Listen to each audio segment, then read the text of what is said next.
Well, that is a nice copper coin, but oh, Doug, do you know what time it is? 45 up. Who says 45 of, Doug? It's quarter after.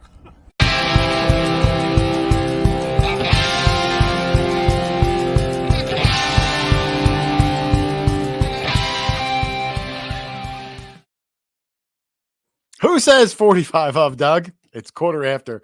You know, I said last week when I opened the show that I thought quarter after was a regional thing, and a bunch of people emailed me and said they use it quarter after, that term, in their area too. So I don't know what it is, but I'm sticking with it.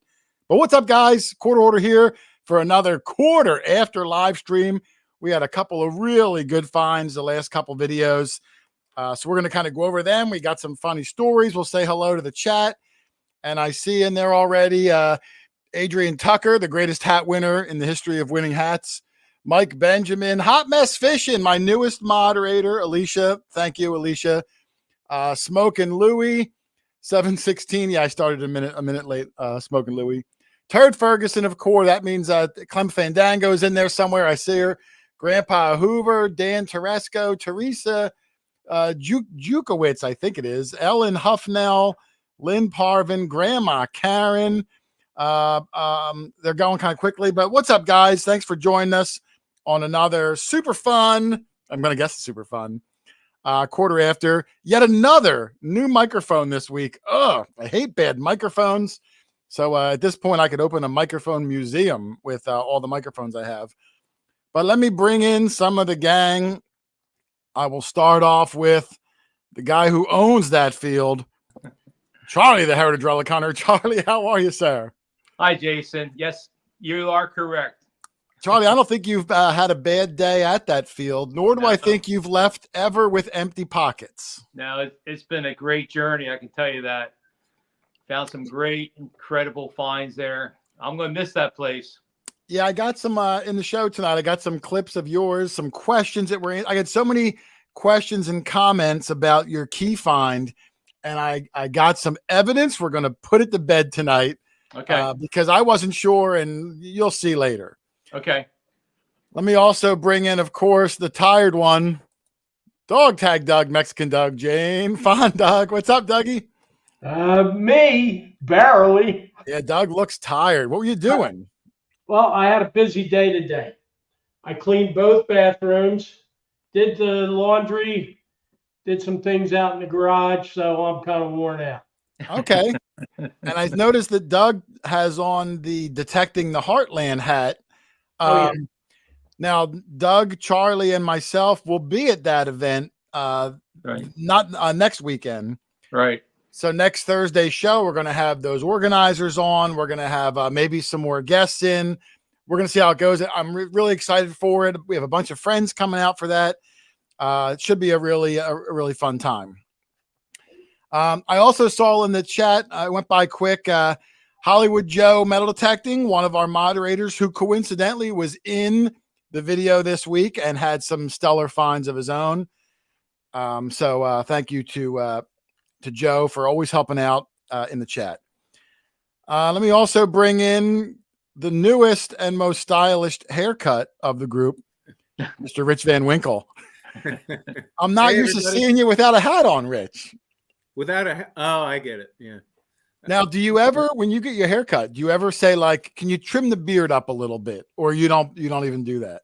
I usually leave it the length alone, and I trim up the mustache and just clean it up a little, but not really. What's the ultimate beard length that you'd like to have? Is there like a length where you'll be like, all right, now it's too long? Probably, but I'm not really sure how long I want it to get. I really wish I had a thick beard, but it's not. So I go for length. When you get older, maybe. I can't grow a beard, Doug. I it doesn't grow like in these two spots. Like it'll grow here like mutton chops, but if it doesn't grow here and connect, it just doesn't look good. So one day we're going to be in a field and Rich is going to tuck his beard into his pants. It's going to be that long. I hope you get that on video. And then, of course, I have on location, yet again, Doug, on location, our antiques expert, Lynn, who was away at another show. This week you're in Virginia, correct? Yep, Virginia. Now, I have a plug for your event when we play the game later, but can you tell everyone where you are and if they want to stop by and see you? Yeah, I'm in the beautiful Shenandoah Valley at the Fisherville Antique Show. So Is that in Fisherville, Virginia? Yeah, it's Fishersville, Virginia. It's at the Expo Center, Expo Land, I think it's called. Okay, Expo Land. Well, we got a plug for it later in a flyer. If anyone can get out to the Fisherville Antique Show, you get a picture with Lynn. We put it in the show, and she even gives you a little prize for showing up. Did you bring the prizes? I did. All right, good. Make sure you stop by, support Lynn, say hello, and hang out with a member of the crew at the Fisherville Antique Show. The show is huge. There's, it's huge. There's hundreds of dealers. Wow, really? Yeah. Did they give you the prime spot? No. Oh, you got to get the prime as soon as you walk in. I've had the same spot for like 25 years. Get that guy's number. Doug will give him a call tomorrow. No one gives Doug any baloney. You'll get right in the front. Right in the front. All right, we're going to start the show, but real quick, I just want to say a couple hellos. I see Laurie in there. Coils for foils. Ellen Huffnell may have gotten Ellen earlier. I'm not sure. Regular Louie, not smoking Louie. Silver Assassin, Metal Detecting, Terry Finney, Sage Hawk. The Bandit is in. The Bandit, we met him, Doug, down in Missouri. Okay. You don't even remember, do you? He's reminding me to wake up. Oh, yeah. Crazy Diggin. Thank you, everyone, for coming in. Rich, what's our number at the moment? 179. 179. Well, thank you, everybody. And we got a good game today. We're going to do some giveaway prizes. You know how it works, Rich. But let me start this shindig because that's what it's all about. Boom. Oh, and Mud Swat is in there. I've known Mud Swat for many, many years. Prairie Pirate, too. David, who will be with us at the event next weekend. Yep. So, I heard from him today. What's that, Doug? I heard from him today. Oh, did you? Okay.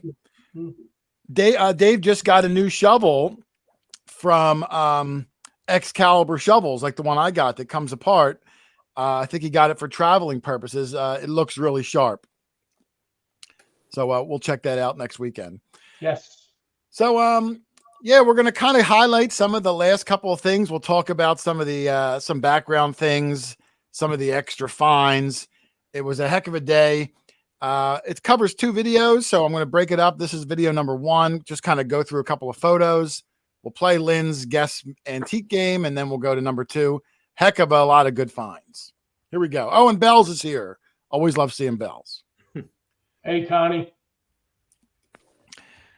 All right, so as you can see, Musket Ball Matt joined us. We were back on our Cobb field again. I mean, we've just been killing it. Charlie got lost getting there after like the 90th trip. You got lost this time, Charlie? the last time. Yeah, no. Yeah. Yeah or no? Yes, I did. Yeah. Like he made it there the first 56 times successfully, but then 57, he got lost. It happens. And Dangus Swatberger, one of Rich's favorite names, is in the chat. Thank you. That is a great name. All right, so the first find of the day here was this from Charlie and JRMR 6156, which is my favorite name, Rich. Said, could that first coin be a love token? It's possible. I have a feeling it's much older than a love token. The love tokens are usually from like the mid to late 1800s, where they would get like a seated dime and scratch the detail off, carve in like Joni Loves Chachi or whatever it is, It could be. I think this is older, and I do have a photo of the backside. I love showing Charlie's backside. Yes, you do. It's really hard to see, Charlie, but I can see something in the middle. I can see something on that top edge. I just don't know what I'm seeing. Charlie, do you remember what that rang up? I think it was 41. I'm gonna say half real. That's what they ring up every time. It could be. I mean, it's hard to say.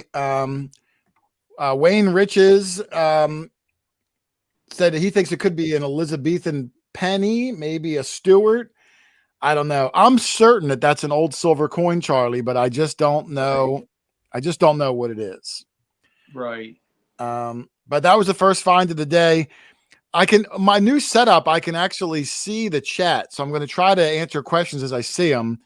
I do see a question from, not really a question, but a comment from Brandon Jock asking Lynn about her detector. Now, we cover this a lot. We covered a lot. So I can't blame him. It's not like the guy watches every episode.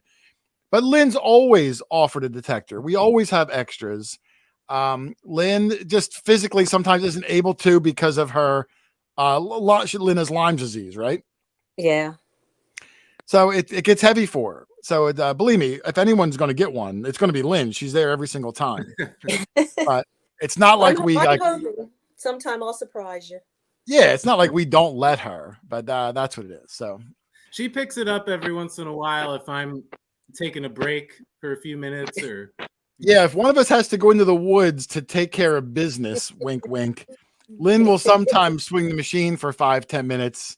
I don't think taking a break was a better way of saying it, but well, I was trying to clue him in. The people that watch the live show, Rich, are like the next level people that enjoy the channel. So we can give them more inside stuff. Right. More detail. Right. They get more detail. That's right. Hey, Jason. Yes, sir. That comment about being a lesbian penny, I never heard of that penny before. Yeah, I don't know when Queen Elizabeth. I'm guessing that's from Queen Elizabeth I. Would that be Elizabethan? I'm not sure. But having it be a penny, it was surprising to me. Oh, you know what? I didn't even notice penny. Yeah, I don't think it's a penny. I mean, unless the pennies were like silver. I don't know a lot about the overseas coins. Right. Clem Fandango is in the chat. He was helping Rich ID his. Maybe he can chime in. I would think that's Elizabethan being like late 1500s. Oh, is there another Elizabeth? Oh. But wasn't Elizabeth Fred Sanford's wife, Doug? Remember, he's like, Elizabeth, I'm coming to join you, honey. I don't think the coin was made for her, though. I'll tell you a story in a second, Doug, about my Sanford and Son. I have a Sanford and Son story. Oh, okay. I hope it isn't another impersonation. No. But you got what I was saying. I thought it was a pretty good person. Sure. I was an old Sanford and Son fan. Yeah, I was a big Red Fox fan. This next one is a button from Matt. I'm going to try to get through these a little quicker. Oh, Adventures in Dirt is in here. Ken King. What's up, Ken? Matt got this awesome button. There was a really good comment. Here's a close-up of the button, Rich, front and back. You can see it's a one-piece pewter button, super duper early, probably 1600s. It's like our 5th or 6th one we found there. And this comment came in from GGGN sub 7WI. Come on, there had to have been a better name when you created the account. But GG said, she's kind of saying, oh, did you notice that the button has 6 stars and 7 dots, which would be 13 points? Coincidence? I didn't even think about that, Doug. You think there could be some symbolism, or you think that's just random? No, I think she has something there. I would love to see what the other ones, how they're etched. Everyone is the same. Yeah. They're all hand done, so they're different. But you see, like the star, the picture on the left, if you were to draw a star, it's missing a triangle at around 7 o'clock. So maybe it's purposely missing one so that you have 13 total points between the tips and the dots. I don't know. I thought it was really interesting. So thank you, GG. The Freemasons loved the number 13, and a lot of people back in history did. So that would just make it even cooler. Yeah. It's funny how now we don't like the number 13. We did like a 360. Like that's kind of like a taboo number now. Right. Well, doesn't 13 tell us about the Crusaders or something? The back in the day, Friday the 13th. I don't know. I mean, I'm sure there's something. It stems from something. I don't know about the history of what makes the number 13 like a taboo number. I'm not sure. I know it goes through the Masons back even to the Knights Templar. Knights Templar, yeah, that's Knights, right? The Knights, they were attacked that day, Friday the 13th. It was. Oh yeah. By the king. king. So that's what it stems from. They were attacked on the 13th of some Friday the 13th. Yes. Oh, okay. Knights Templar. People learning stuff on the Quarter Hoarder channel. Was that when they were trapped in that? They were imprisoned, Charlie? Is that same? I know a lot of them were killed that day. At least I think. Wow. I don't know the whole story, but that's the small part that I know. The Friday the 13th with the Knights, and they were attacked or killed or something that day. What approximate year are you talking, Charlie? Oh, that I do not know. I'm thinking, 15, 14, Oh, okay, century. Middle Ages. I wouldn't even say 12 or 13s. Possibly. I'm just guessing there. So. Okay. All right. Well, anyway, thank you, Gigi, for the comment. You very well might be on to something with that awesome pewter button. That was also the best conditioned one, I think, even better than yours, Rich. And I thought yours was the stellar one. I see someone mentioned 1307 as a date. Oh, okay, 1307. 1307. Okay. All right, awesome. I think I have another picture or two of Matt's button. I'm just going to let him play so we can move along. Matt actually dug 2 more, which gave us buttons number 6 and 7. The newer one is on the left. That really sharp looking one is on the right. That angle, the sun really shows its beauty. And considering how old that is, I mean, that button is 100 years before we declared independence, estimated just based on the one-piece pewter design. Yeah, just fabulous. One of the oldest things we found at that site, and we found 5 or 6 of them off the same piece of clothing. Doug, did you get one of those buttons? I don't remember. Yes. Yeah. Okay. I may have gotten 2. I don't remember, but I know I got 1. Charlie, did you get one? I did not find one, unfortunately. Oh. Charlie found everything else. Yeah, he found everything else, and he left the buttons to us because I know I got 1. I know Rich has at least 1. Matt's got 2. Charlie, only guy with none. All he has is that measly gold coin with the ruby and the hammered silver and the Roman coin. My button's still in the ground yet. I'll find it next year, next fall. It'll be even older. Last one. Oh, this one. I Take Photos said that they thought the star on the button looked like an Edelweiss flower. Edelweiss. I don't know what the heck it is. I thought Rich might put some. Rich is like my herbologist guy, but maybe Doug knows. What's that? What the heck an Edelweiss is? Edelweiss. It's a flower. Oh, it's a flower. All right. I never heard the word. You never watched The Sound of Music? I never saw it. No. Well, you got to watch it. All right. Let me end the show, guys. I'm going to go. Right? That's one I don't know, actually. Yeah. Right. Charlie, you must have watched The Sound of Music several times. Yeah. I never saw it. I'm a Wizard of Oz fan, but I've never watched The Sound of Music. All right. Let's go. That's why you're musically challenged. This next find was Dougie's. I almost was going to use this as the thumbnail, Doug. I was really debating on it. The only reason I didn't is because you were making like an awkward face. Oh, and so what's new with that? Well, I do like awkward faces, but not that one. Okay. So I created this whole image where I photoshopped a different face of you from another video. I put it on and I got to match it all up. It took hours. And then I was like, you know what? I don't like it. And I just scrapped it. But I thought that was a really good photo. Okay. Other than my face. What's that? Other than my face. Well, I'm saying like it's not a flattering angle for you. I don't look have much flattering angles. You look much better. Whoa. You look much better in person. Oh, thanks. But here's Doug's find. This is it right from the ground. Yeah. And everyone can see what it is. Clam Soup said Doug's been on timeout from water bottle for a couple of years now. Doug's not in timeout from water bottle. He's been fired. He's been terminated. Yeah. Doug can dig up the good things, but he's not allowed to spray them anymore. Yeah. But no, that was Doug's beautiful trime there. from that photo, Doug, and even in the video when it was dirty, it looks like it's 1860 something, which would have been an incredibly rare one. Yep, of course, it wasn't. Well, I mean, look, hey, it's an incredible coin regardless, but you know, if you had a choice, you'd want something after 1853, which on the few occasions we get these trimes, we just never seem to be that date. Yeah. Yeah. Well, that's why the ones we do get are the ones we get, because they were more common for a trime. Mm-hmm. Here's a picture of it cleaned up. And the bandit who was in the chat left a comment. He said Doug was correct that there are 2 or 3 types of U.S. 3-cent coins.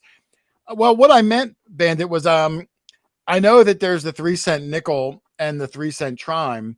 Right. What I thought Doug had said at the moment, and maybe I'm wrong, was he cleaned off the other side first. It has the big C with the 3 Roman numerals in it. And I said, oh, well, the other side's going to be the star. And even though there's 3 variations of the trime, the silver trime, all 3 have the star on the back. And I have a picture of them. So there they are right there, Doug. Yeah. The top left is type 1 that has a small star, and it was only 1851 to 53, the most common years. Then in the middle are the large star. You can see it's larger. The tip touches the E in states, almost touches the date at the bottom. And also the border going around the star, there's 3 lines that make up the border. So 3 lines going all the way around for the middle years. And then the type 3 star has just 2 lines going around the border. It's also a large star. We've never found any type 2 or 3. And over the years, we've probably got, as a group, maybe 6 or 7 trimes, but always a type 1, which are the most common. Right. I'm still waiting. I can't wait to find a trime. That's the best thing about bucket listers, though, is that you wait so long. That's what makes it special. You know, I have a feeling it's going to be what Flying Eagle is to Doug. I wonder who's going to get theirs first. If you'll get your trime before Doug gets the Flying Eagle. Well, the way Rich finds silver, I would say he'll win. Yeah, I agree. Yeah. But thank you, the Bandit, who again is in the chat. Super cool dude. 255 people now. All right. Thank you, guys. There's a picture of the other side of Doug's trime. Now, this is a comment from George T. something or other. In the video, I said, you know, the reason they made the trime was because the postage went up to 3 cents and they didn't want to have to give 2 large pennies back for change. I guess George T. thought that maybe I was mistaken because he said 3 cents was a lot in 1852, and it is. But I brought up a chart of the U.S. postage prices by date, and the earliest I could find was 1863. But you can see even back in 1863, it was 6 cents to mail a postcard. Letters were 6 cents or 3 cents if it was a half an ounce. Then 20 years later, it actually went down to 4 cents, then went down again to 2 cents. So in those early days, even though it sounds like a lot of money, imagine how difficult it was for mail back then. You know, like we didn't have trains weren't really super prevalent yet. It was delivered maybe across whatever the country was at the time on horseback, you know, on a satchel. So I think that's why you did pay a lot, relatively speaking, because you're talking early postal stuff. I don't know if it was Pony Express or not. That may have been even before this. I'll have to brush up, but I was just trying to show that indeed 3 cents was actually a bargain in 1852 compared to these prices. What do you think of that, Doug? Yeah, I think Pony. Who's spitting out facts, Doug? Who's spitting out facts? Yeah, okay. All right, so interesting tidbit there. But thank you for the question, George T. All right, this next find was from Rich. I don't even remember what it is. I don't either. Oh, here it is. Oh. Now, Rich also had a indistinguishable silver coin. We're guessing silver coin. I certainly think it is. This was one side. Rich's was hold. Dave's Empire commented that he zoomed in and he was able to see something. I think I see, you know, you can see that the very top of the rectangle, closest to the top of the coin, right above it, I think I see 2 Roman numerals. I think it could be 2 eyes. I see something. Now, a week or 2 later, Rich brought the coin out, and I took a bunch of high-res photos of it and brought it home. And I use all different type of contrast and blue lights and really mess with the settings, because sometimes when you hit it with all different types of weird lights and angles, maybe you'll see something. I was not able to see any more than this, really. But you said you gave the coin, Rich, or showed it to somebody and they ID'd it? Yes, actually, they're in the chat. Clem Fandango. He was nice enough to give me his email, and I emailed it over, and he helped me positively ID it to the point where I'm 100% sure now. Wow. Yep, and it's the same coin Charlie found. I think it's just a slightly different variation of it. I have another picture of it, just slightly turned. Hold on. Rich, are you saying it's Charles II coin? Charles the First. Oh, Charles I. I'm sorry, Charles I. Yeah, this is the 1630, like 1630s one, I believe. I'm hearing a lot of whoops. Oh, I didn't mean to kick Lynn out. Hold on. Lynn, I'm muting your mic just to see, because I'm hearing some of that static. I'll see if it's Lynn or not. But yeah, I mean, this second picture, it's hard to even tell. It's rotated just a little bit, because I thought I saw from this angle a little bit of writing right at 3 o'clock, very tiny. But again, I can't make out what it is. And there's comment from Clem that he said, definitely Rich's silver is a Charles I hammered silver, especially looking at it under the microscope. I can't see it, but you know what? There's a lot of people with better eyes than me, Doug. So, and it certainly could be period. We found other period coins at this place. So, I wouldn't even question that ID. Rich, thanks again, Clem, for your help on that. Rich, what did it ring up? Just like yours, it was a 31 or 32. 31, yeah. Yeah. In time past in the chat is asking how the heck did he ID that? And I'm kind of curious too. If Clem is in there, like what part of the coin did you see detail on, Clem? Because I can see the faintness at like 3 o'clock of what looks like, very poor letters. But I couldn't make out anything. And man, I must have looked at it for about an hour and a half under every light possible. I was able to put it under my microscope and take a picture with the microscope and send it to him, which then I was able to match it up with pictures, all the letters with pictures. Okay. I wish you would have sent it to me.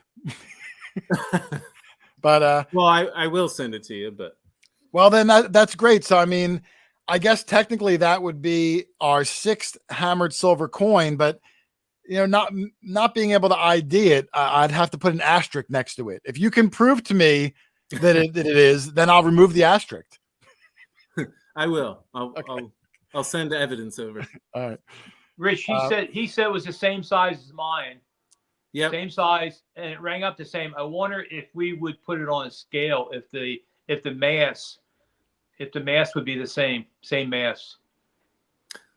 Well, we could actually do that. I have a small scale I use for seeds for microgreens. Now, Rich's is hold though, so missing that little bit, it might. I'm assuming it would weigh less if you have a scale that would weigh such tiny amounts. That's going to make up a difference. Charlie's is hold too, isn't it? Yes. Oh, was it? Yes. Oh, well then there you go. Okay. Well, moving on, but terrific find, both of you guys. It's a shame that they weren't ideable, but I know that they were something really amazing. Rich, we'll have to plan on doing that. Seriously. Yeah. It'd be a fun experiment. All right. The next find was Matt's. Matt had this slick copper. It was a 1/2 cent size at the moment. There's nothing in my hand for scale. And Oh Hell 65 asked me, may I, and she asked politely, May I suggest using disc instead of circle when referencing unidentifiable coins? I always say circle. I don't know why, but you're right. Disc is a better word. Rich, remind me, and I'll try to use that. Okay, I will try. Because they ask politely. That's all I ask. Some people leave comments and they're not very polite. Very true. Here's the back of Matt's. And from this angle right there, when I watched it back on the big screen editing it, I thought I saw Britannia. I think I can almost see it there, Rich. You can almost see something. It's just very... Yeah, I mean, it's not great. But Zach Carney commented and said that it looked like a super slick Britannia image. And that kind of just confirmed what I thought I saw. Now, listen, you got to use some imagination, but I can see what looks like the right arm up holding the staff and the left arm out. I can't tell if it's straight or in the 90-degree angle position, but I think it is. So I think it's some sort of a farthing. Couldn't tell you much more than that, though.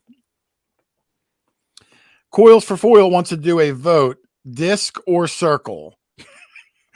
So, Coil, let me know what the total is later, and whatever it is, that's what we're going to go with. All right, let's see what else we got.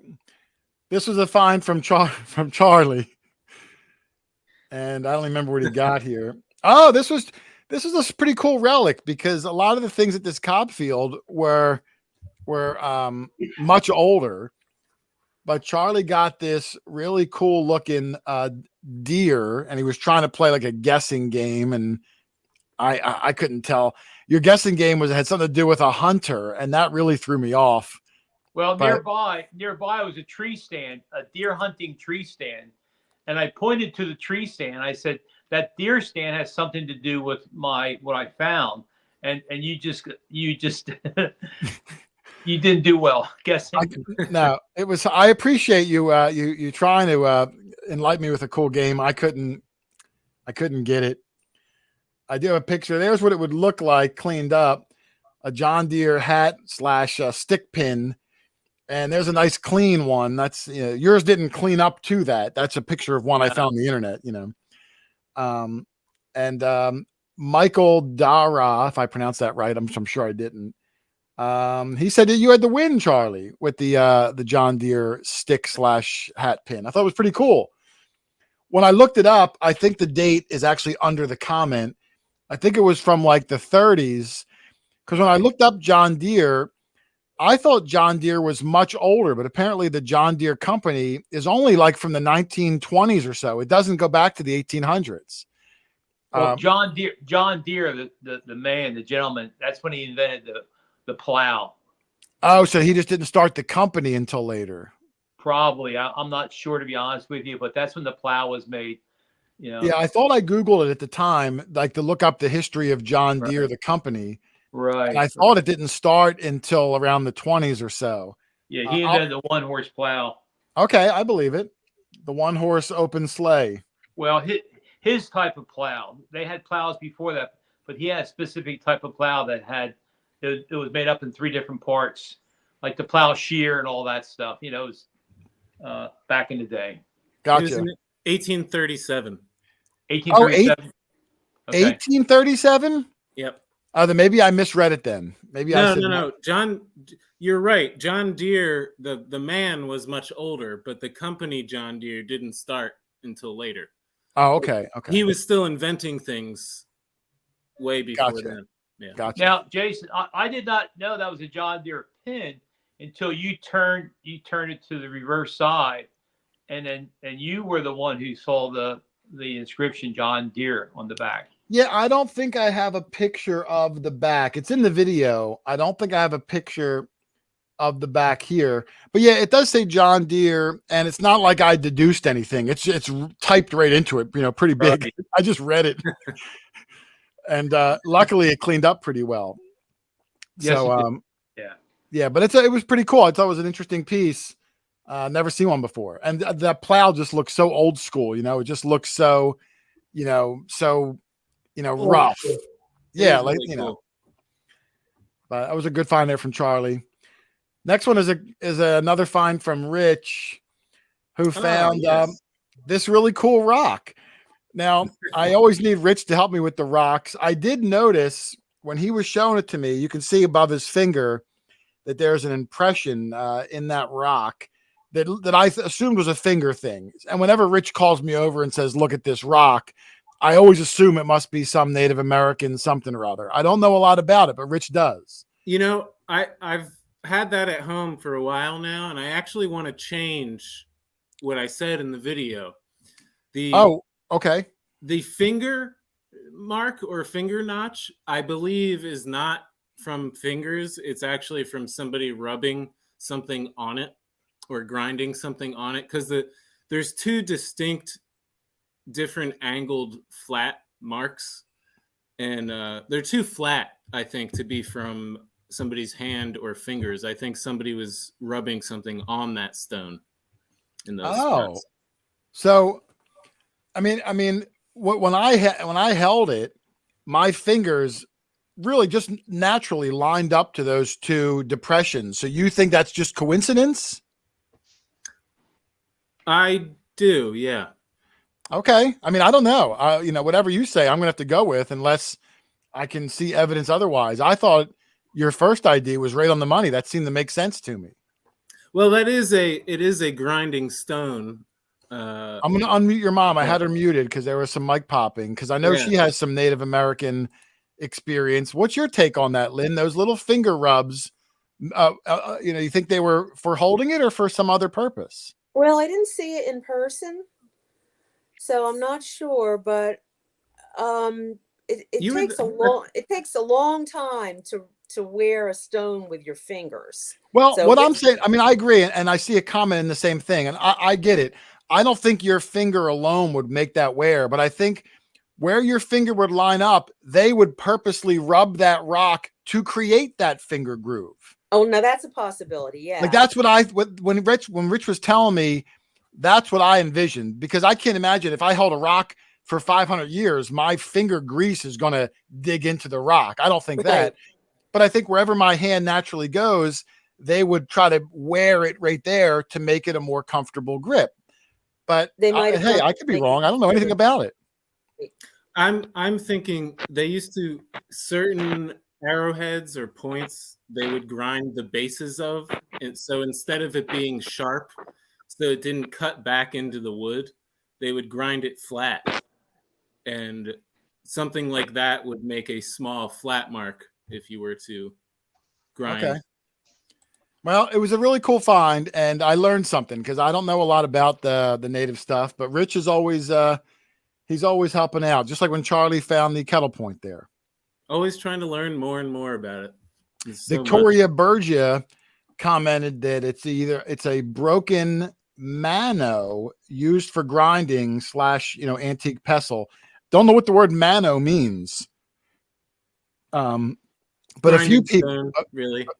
What's that? Just grinding stone, pretty much. Yeah, a few people use the word mano, so I'm sure that means something. We'll look it up. Let's see, got I think 2 more, and then we'll do the game. Rich also found this button at the same time he found that rock, or at least the same time when he called me over. I got to admit, Rich, I was more fascinated by the button because, well, I'm still building up to my appreciation of native artifacts. They're getting to me. I just I'm working on it. I do love the old arrowheads and the things that clearly looked like someone really took a lot of time and worked it and napped it. It's just the rocks that to me looked like they could almost be natural.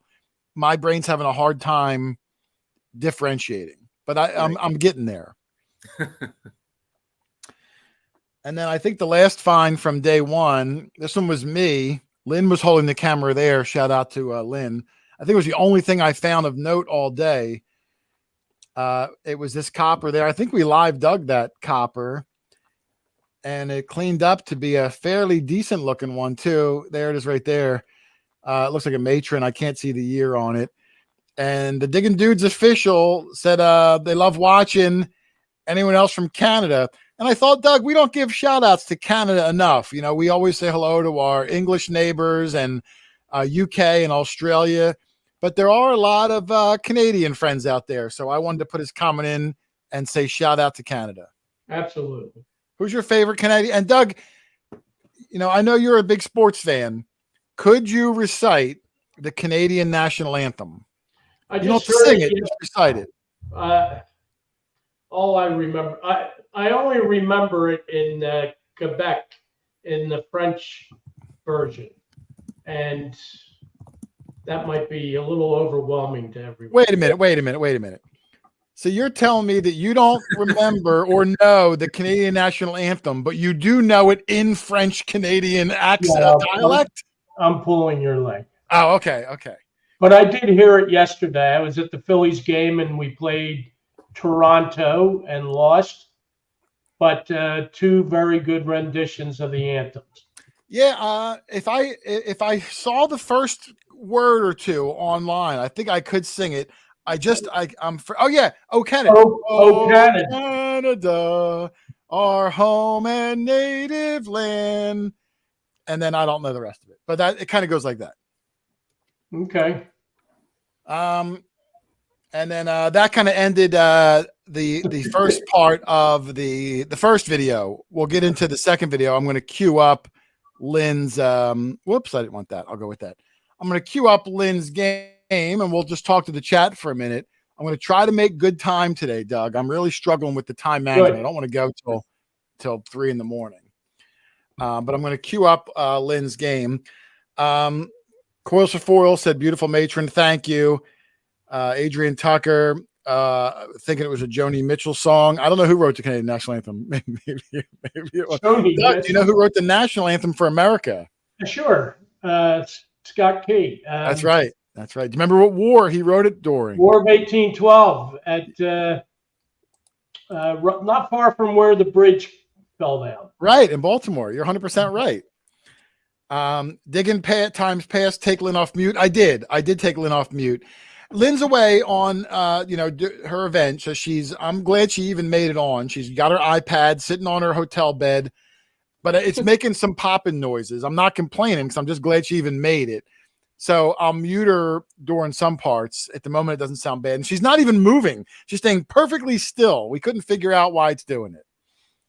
I'm not even breathing. No. Well, breathe, please, because I need you. Shallow breaths. Yeah, we need you for games and stuff. There's a new name, Doug. Two Dummies Digging and Adventures. Oh, that's us. What's that? That's us. We'd be 5. FL Thunder Digging with Rob. Man, I've seen that name for 7-8 years now. NEPA History and Archaeology Search, same thing. I mean, some of the people that I've seen on YouTube have been around a long time, Doug. Long time. Oh, there's a comment, Doug. Detect Dig Smile, who I just sort of met via email, who was trying to tell me some live stream tips of how he could link to the stream or something. I forget exactly what it was even called, but nice guy. And thank you. Richie said he met you at the Come Out Swinging event. Yes, I don't. Peter was his name. Peter. I do remember Peter. Yeah, he remembered you. So yeah, thank you very much for that. Ken Hurst is here. I don't know if that's actually Ken or Carol, if they share the same account. I'm not sure. Teresa, the treasure hunter, one of our moderators, who was recently in England with Karen, who was in here earlier, KK Karen. Karen also joined us. Oh, there's Karen. Karen also joined us for a trip to the Cobb Field. That video hasn't come out yet. Probably won't see that for a few weeks because next week I'm planning on putting a video to get away from the Cobb Field because we've been to some other places too and found some really interesting things. I'm going to try to bounce around a little bit, Dougie.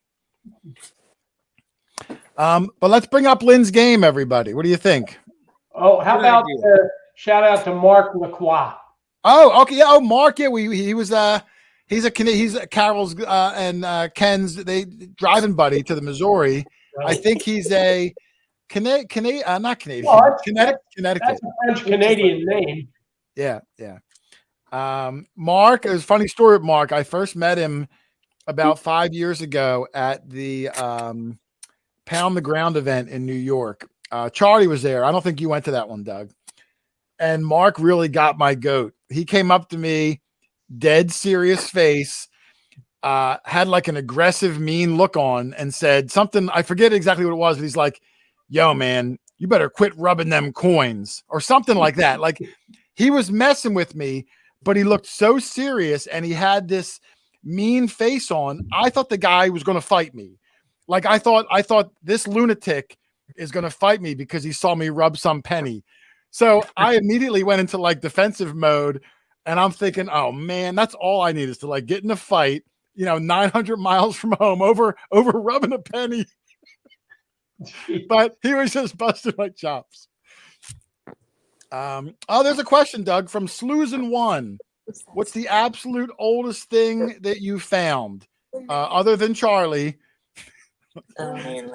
Oldest thing you've dug out of the ground, Doug. I know what Charlie's is. I was right there. Yeah. Well, maybe not. He may have gotten something older. Yeah.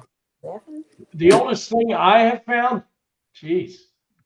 In the ground, oldest thing. Let me think about it in a couple minutes. Rich, do you know yours? What's that? I was asking Rich if he knew his while you're thinking. Does it have to be metal? Oh, well, he didn't specify. I guess it doesn't have to be, but you'd have to just give an estimate then. Well, the last, the point I found with Charlie, the pink quartz one, that one's about 7,000 to 10,000 years old. Wow. Yeah, I don't know how to date a lot of those things. The it's hard to style of them. There's, there's paleo, archaic, and woodland. No, woodland's the oldest, right? No, woodland's the newest. Oh, see, that's how little I know. Woodland even goes up to like the 1500s. Oh, okay. 1500s, yeah. All right, Charlie, I know you dug that Roman coin. Did you dig anything older than that, confirmed older than that, when you went over to England? No, I did not. The oldest, I found a Roman brooch over there.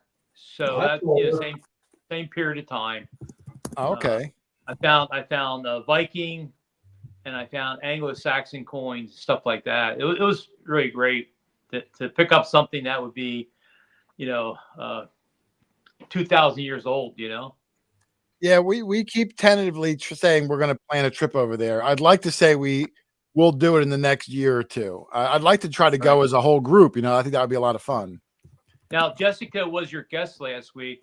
She found her first arrowhead recently, her first arrowhead, and Rich identified it as a woodland, right, Rich? No, I'd say that, well, it was early woodland or late archaic. Okay, so all right. She was really thrilled. She was really thrilled finding her first arrowhead. Yeah, you sent me the picture of it. It's a quartz arrowhead. It was awesome looking. Right. All right, let's get the game up. I'm going to, I brought Lynn back in. So Lynn, your microphone is turned back on. Okay. Let me bring up the game. Now, if you don't know the game, then you've never seen us before, but we call this game Guess Lynn's Thing. So what I do is I have a picture of some amazing thing from Lynn's antique collection. It's going to be something old, something unique, something interesting. And I'm going to have a couple pictures come up, and the first person that can successfully type the answer in will win one of the Quarter Hoarder hats, along with some stickers. There's a signed photo of me and Doug, and maybe some other tchotchkes we throw in. So this week's one, Lynn actually has a few of these in her collection. So I have photos of like 3 or 4 different ones that'll flash up. Then I actually have some pictures of other ones online. So you'll have about a minute or so between the different photos to try to guess Lynn's thing. Now, Lynn, I have one answer specifically that I'm looking for. Is there more than one potential answer? Not really. How Okay. many words are in your answer? Well, I don't want to give any clues. I don't want to, even that's a clue. Okay. So, but the one answer that we talked about is the only one we're going to accept. Is that fair to say? Yeah. Okay. All right. So here we go. Good luck, everybody. Guess Lynn's thing. I do this in full screen so that you can't complain that we were in your face. And here we go. Doug, again, if you know what it is, please don't shout out the answer. I think Doug's asleep. Don't wake him up, Lynn. Try to be quiet. Okay. There's picture number 1. Rich, I need your eyes to look for the correct answer, please. I am looking. Oh, that's a huge clue right there. Shouldn't have said that. Yeah, Lynn, don't say anything. Anything you say is a clue. All right. Anything you say is a clue. The next ones are some ones from the internet to show you, because this device kind of moves. So you can see there's a hinge or a sliding part that would move out. I have not yet seen a correct answer, Rich. Wow. I'm seeing some close ones.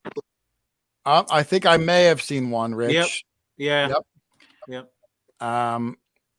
Here's another one. I think I have one more here. That one is a real fancy one, Lynn. Look at that one. Yeah. That one I really liked a lot. You got to track that person down, Lynn, and buy it and put it in your collection. Yeah, I haven't seen that one. I have one for sale here at the show. All right, I'm bringing up the answer. I'm going to pause it here. Hold, let me come bring us back in. Rich, you did see an answer? There's only one person that said this exact thing. I think now I'm seeing more than one, but I think the first person, I think I saw it, Rich. I'll confirm with you. But let me get everybody off the hook. I know Doug's dying to know. And there it is, Rich. Yep.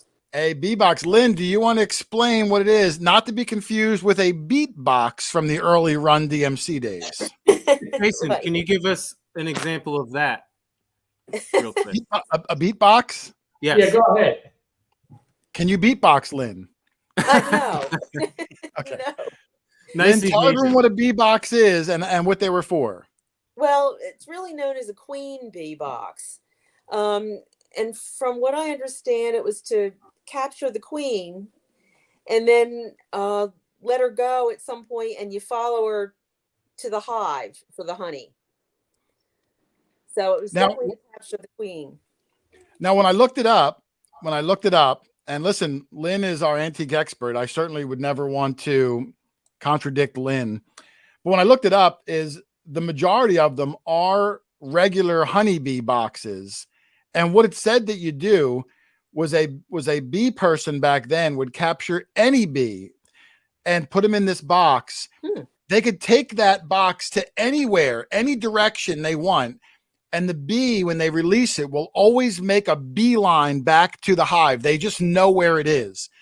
So they would let go. They would capture a couple bees. The guy would open the box up, watch it fly. It would make a straight line, a beeline back to the hive. And then they would walk that way. That way they can get to the hive to either A, take the queen to move it, or B, take the honey.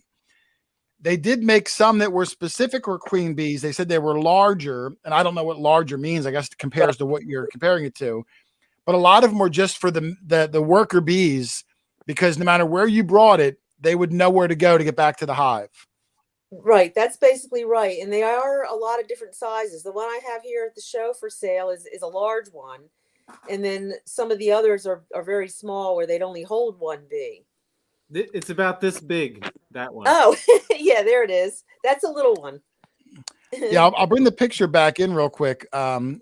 This one here, I noticed everyone I saw online has some sort of a window, I guess, so that the bee is not in total darkness, or maybe that the capturer can see that the bee is in there.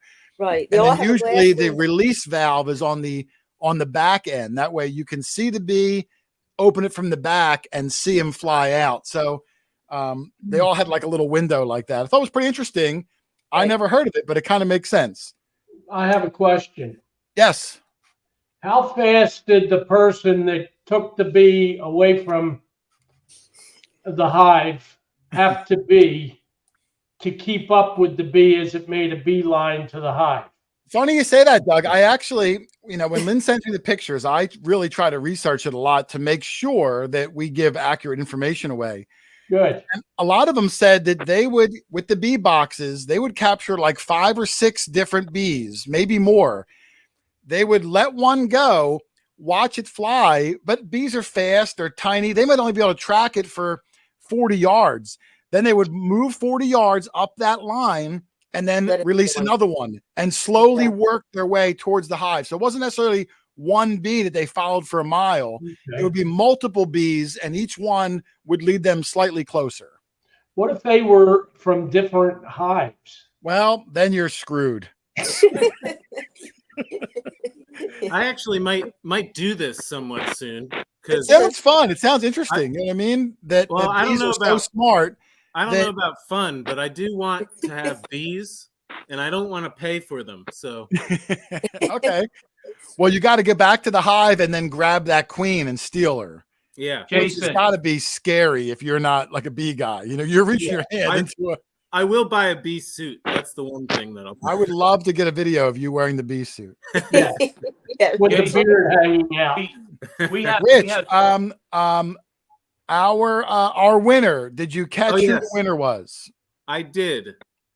And as far as I can see, Anthony D was the first person to say it. Is that All right, let me go back and look. Doug, while I'm checking, can you give a story? Because in my haste, I thought I saw a different name. So I'm just going to verify. Okay. Doug, why don't you show them the thing that you found while I'm verifying this? Well, it's more applicable to your next part of the video, but I'll show it now. Yeah, show now. It'll kill a minute while I double check. And I'm sorry, Okay. Rich, you thought it was Anthony something or other? Anthony D, the All right, letter I'm D. checking. I'm checking. Okay. The second part that we're going to be discussing shows something like this. Now, can anyone see that, or can everyone see that? What that It's is? a copper, right? No. Believe it or not, it's silver. Can't see what it is. Okay, let me get it a little closer. Can anyone see it now? Now, Oh yeah, it's, that's It is silver. I think I see the words $half. It's a $half, and that is a cap bust, $half. that was what was it, 1818, Doug? 1818, my first ever cap bust, and I got it close to where you got your $half, and where Charlie got his next coin that we're going to be seeing, and where Joe got something that we're going to be seeing soon. I went into the woods a little bit at our favorite spot and came out with that and a couple other neat little things, but didn't make it on the video. But I wanted to show everyone that I'm capable of finding things when Charlie's not around. well, Did you you have say something that's your good in first- the video coming up anyway. I do. Yeah. Every one of us got something good. Remember, the video was called like I was awake. Well, you were awake and you did find something. You found the last thing of the day. If you watched the video, Okay, you would that's have right. known. Yeah. Yeah, you would have Doug, known. did you say that was your first capped coin in general? Capped. I would have been happy with a $half, but Yeah, that's my. That's awesome. It's the last thing I expected, but the way it rang up, I knew it wasn't aluminum, and it was into the woods, and I was just thrilled. I had my buddy Matt with me, and we did a little video. Maybe I'll show you the video next week, share it with you, Jay. If you want to put it up, you can. But very exciting moment for me. Rich, I did confirm while Doug was telling that Anthony D did get B box first. You were correct, Rich. Yep. Anthony, congratulations. If you can put your zip code in the chat and then email me at quarterhoarder@yahoo.com, your full mailing address, as long as your mailing address matches the zip code in this chat, you won yourself the prize pack. Yeah, Doug, congratulations. In person, it looks great. Doug holding it up to the camera. I know people can't see what the heck it is. It could be a Frisbee. It could be a bee box. but in person it does look terrific. Hey, Yeah. Jason, can I say Yes. something about the bees before we move on? Sure, absolutely. Next time you come up to my place, we have 7 hives here. And what we do, we put boxes out to capture swarms of bees, a small box like that. When there's a swarm, sometimes we get them from a box that we have up in the tree. We put lemon juice inside of it. And sometimes the bees go in that during a swarm. Now, is it important that you have to catch the queen? Because don't they all like live and die for that queen? Yeah. Absolutely. Absolutely. And sometimes when people purchase bees, they'll get a box sent to them, and the swarm is inside the box, and the queen is inside of a little cage, because they will not leave the box. They'll stay in the box if she's in a little cage. She cannot escape. She'll be in there for a few days before you release them all in the hive. It's really amazing, when I went down the rabbit hole a little bit researching these bees because I was making sure I knew what this bee box was. It's incredible. Watching some videos on the bees, Yeah. I saw one, Doug, where this giant hornet went into a bee's hive, and this hornet was probably, I don't know, 5 or 6 times the size of a honeybee. Like you would think, like they have no shot. And what they did was, like 100 worker bees all surrounded this hornet, and they flapped their wings so fast while surrounding it that it raised the body temperature of the hornet a few degrees, enough to kill it, but not enough height where it would have killed the honeybee. Like they knew how hot to make their wings, but not too hot to off themselves. Right. And then once it died, they carried it to the edge, dropped it on the ground, and just went back amongst their business. It's really amazing. I forgot to, I incorrectly stated, I meant to say lemongrass oil, not lemon juice. I'm sorry about that. Sorry about that.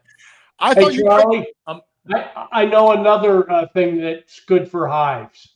What? Baking soda. Did not know that. Yeah. I know in the past when Doug has hives, he uses Benadryl.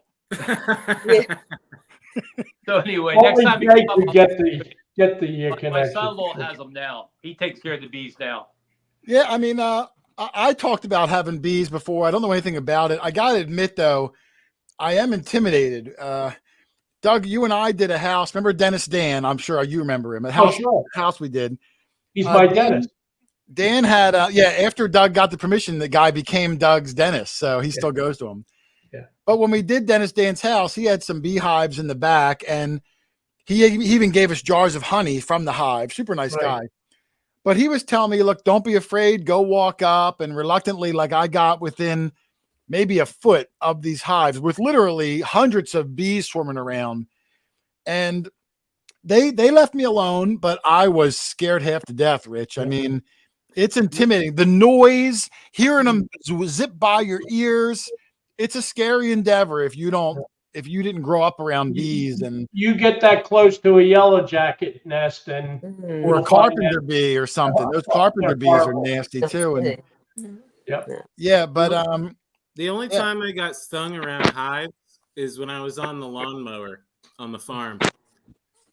They didn't like the vibration when I would zip right around the hives real quick. I've been chased up the hill and stung in the head, 30 seconds later. But walking up to them, it's never a problem. Yeah. Well, the bees are very cool. Oh, and before I go on to the second video, I forgot to mention, I said I was going to do it. This is the show that Lynn's at this weekend, the 71st Fisherville Antiques Expo in Fisherville, Virginia. Lynn, where is your booth? If I were to walk into that show tomorrow, how would I find you? Oh, it wouldn't be easy. There's several buildings, and there's multiple buildings. Multiple buildings, and then a lot of outside dealers. I am in what's called the sheep barn. Okay. So that's the only way. It's sort of walking through the whole line of outside dealers toward the back. There's a couple of barns back there, and it's one of those. So all right, well, guys, make sure you check it out if you live in the area. There's the website too, heritagepromotions.net, the 71st annual Fisherville Antiques Expo featuring Lynn, the antiques expert herself. Thanks, Jason. So, all right, while I'm queuing up the next game real quick, Doug, another, like I'm not beating this enough. Another interesting bee story real fast, Doug, is that, Doug, what are the bees that like will bore holes in like wood? It's Are they carpenter carpenter? bees, Yeah, carpenter. Carpenter bees. but I they saw- don't sting. I saw a YouTube video on how to prevent carpenter bees from eating the wood on your house. Yeah, cover it with siding. No, maybe that works. I don't know. But what you do is you get a brown paper bag and you fill it with like crumbled up plastic bags. So it just makes a blobby mass, and then thumbtack or tape just that plastic bag to the exterior of your house and just have it hang there. Just a paper bag that's in a goofy ball shape. And apparently what it does, the carpenter bees will see that and they'll assume it's a wasp's nest and they will not come around. Wow. It's like a scarecrow in a cornfield. Yeah. And That's everyone cool. I said, everyone in the comments of this guy's YouTube video said that it worked. So I can only assume it is because, you know, Doug, if you see it on the internet, it's true. Oh, absolutely. So if you have carpenter bees, try that. I mean, it sounds like it could work. So You know, how you can tell carpenter bees, they have that little belt around their waist with I knew that was coming. I knew he couldn't resist With a hammer on. the carpenter bee with the belt Yeah. joke. no ladder. I'd like Does to he see have a one of little those carpenter- tiny little hammers. That'd be. Yeah. Does he have a little Yeah. carpenter crack in the back? That'd be even All right, better. But let's they don't let's bring sting, up, supposedly. talking about crack. Let's bring up video number 2. And Now there's a handsome lad. yeah, and you're in the picture too, Doug. Yeah, I was going to say it's the one kneeling. But if our moderator Hollywood Joe is still with us, I'm not sure, it's getting late. But that's Joe on his knees there. He joined us out for a day of digging at our cob field. And oh, what a special day it was, Doug. A lot of bucket listers were found on this trip. And Doug was sporting the Magnum PI glasses. Where can you even find those, Doug? An antique store? Could I find them at the Fisherville Antique Show? Maybe. Exactly. All right.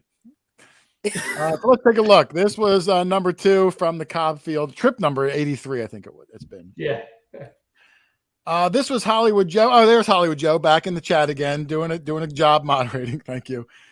This was Joe's first find of the day, and when it was dirty like this in my hand, now that I know what it is, I can clearly see it. But in the moment, dirty, I thought it was going to be a drape bust large cent, which is still a good coin. Yeah.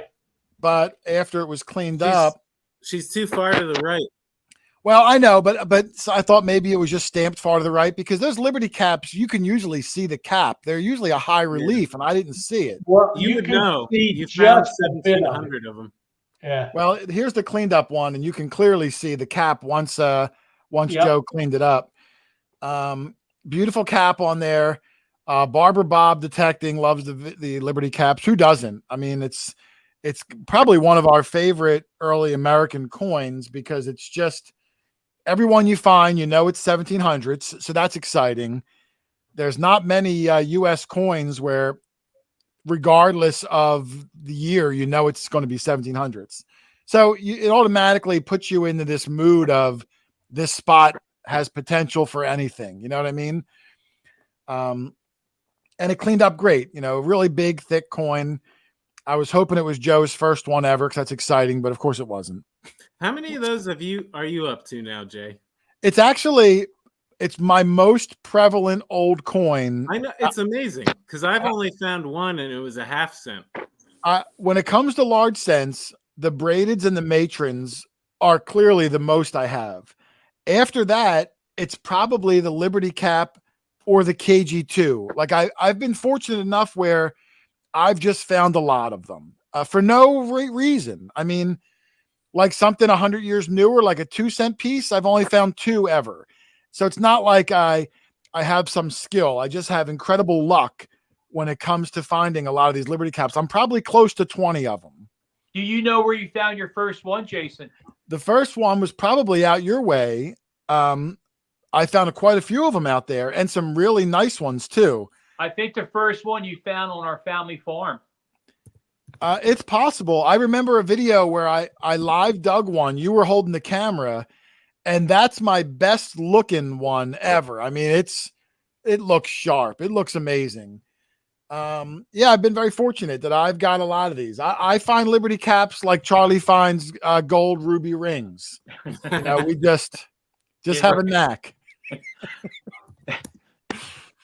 But yeah, this was Joe's. I don't want to take away Joe's with my stories. Congratulations to Joe on a heck of a good first start. Let's see. Find number 2. This was mine. Early one for me. When you see a dirty copper, you know, your mind's racing. What could it be? I always hope at this point that it's going to be a chain scent dug, and I'm always disappointed, but that's what I hope for. This one. What's that, Rich? I said one of these times we're going to get one of them. Yeah. And I don't even care if I find it. I just want to be there when one of us finds it. I don't care who brings it home. This one cleaned up to that.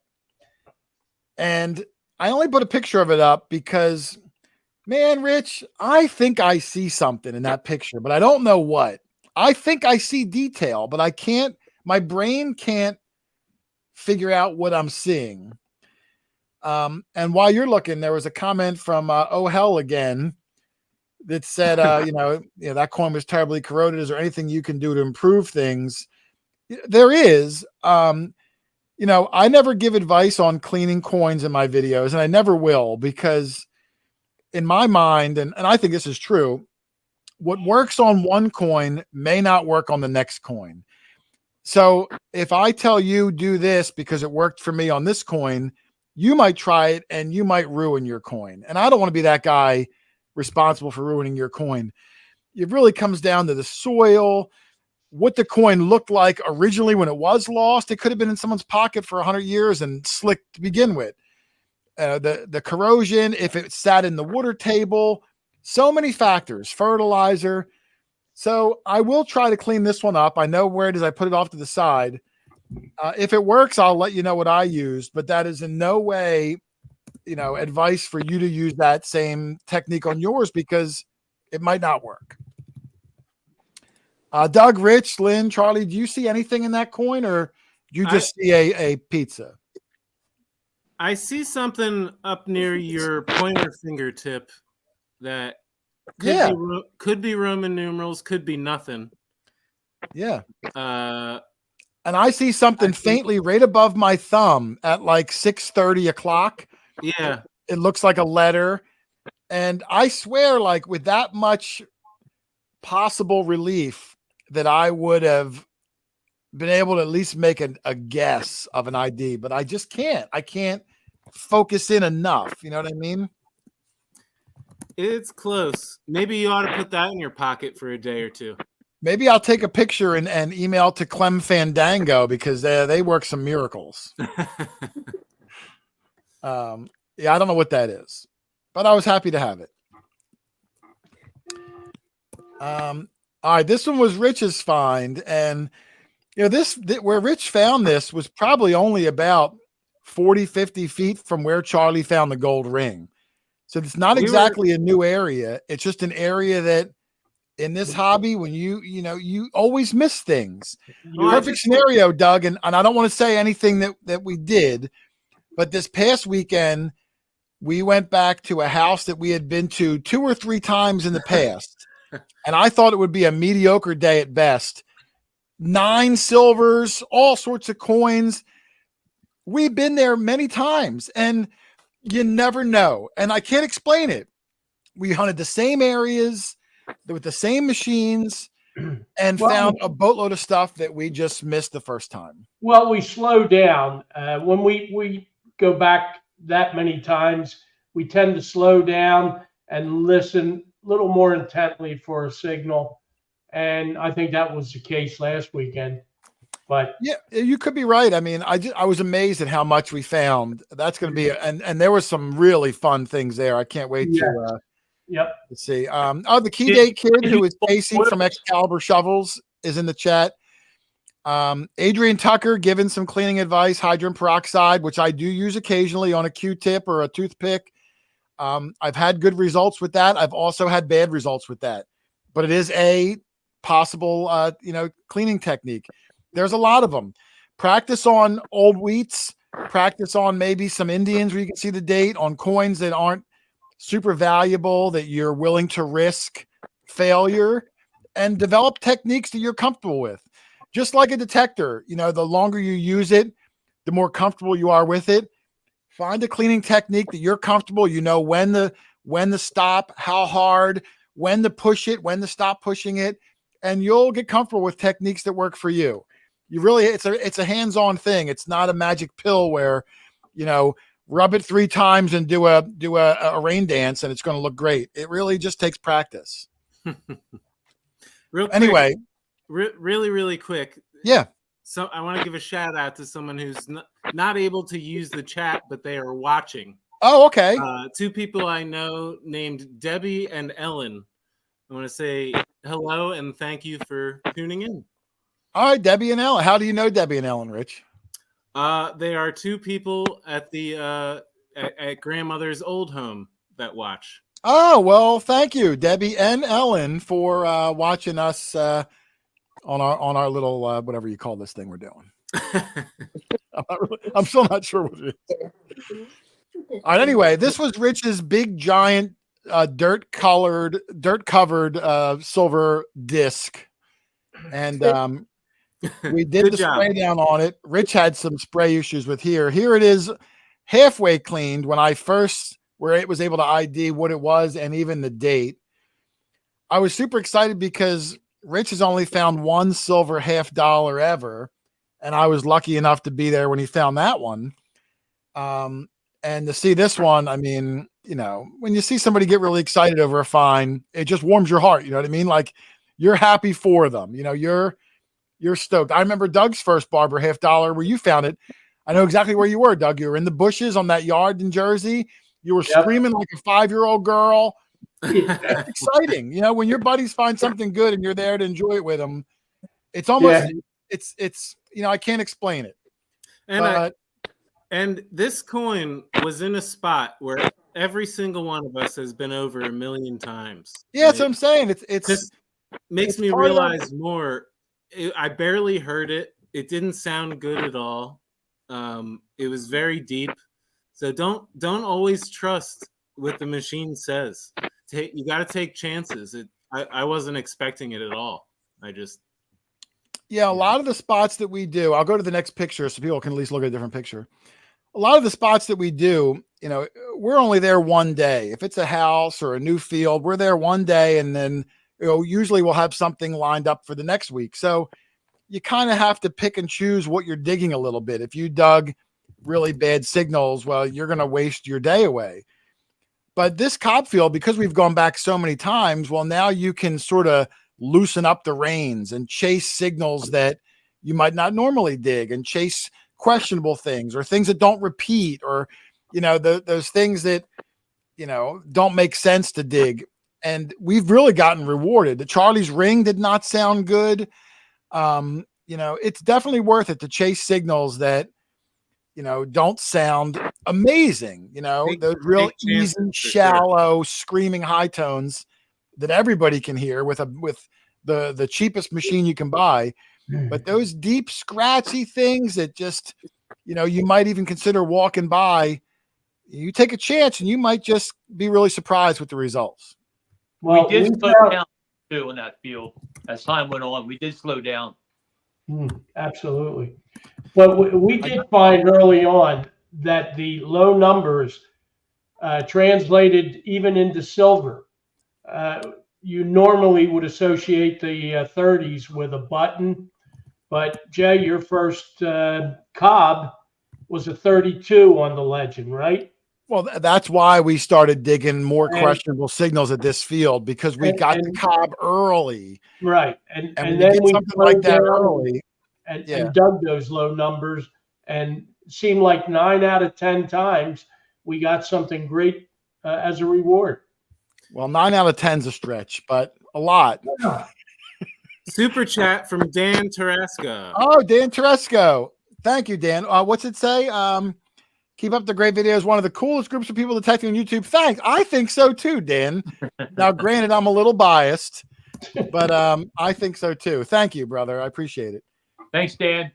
There's the back of Rich's Barber, and you can see it's even got an O mint mark, which I love the O mint marks, Doug, because I said it before. They don't, that mint doesn't exist anymore. So even though, oftentimes the S mint marks are the more valuable or the rarer, I find the O and the CC mint marks just super cool because they don't even exist. It just adds an extra layer of coolness. Yeah. Well, when I got mine, it also had the O mint mark. Okay. And that was exciting. And that's what you were screaming the whole time too. Yes. Oh. Yeah. Okay. Right. And there's Rich's little picture. Kitty Lobo. Beautiful Barber half, Rich. Congratulations on your first one. So glad you didn't nick it. Thanks, Kitty. And he did not nick it. We thought he did in the moment, but he did not. So kudos to Rich. Let's see what else we got here. All right, there's Charlie. This almost made the thumbnail for that video, Doug. He was dancing.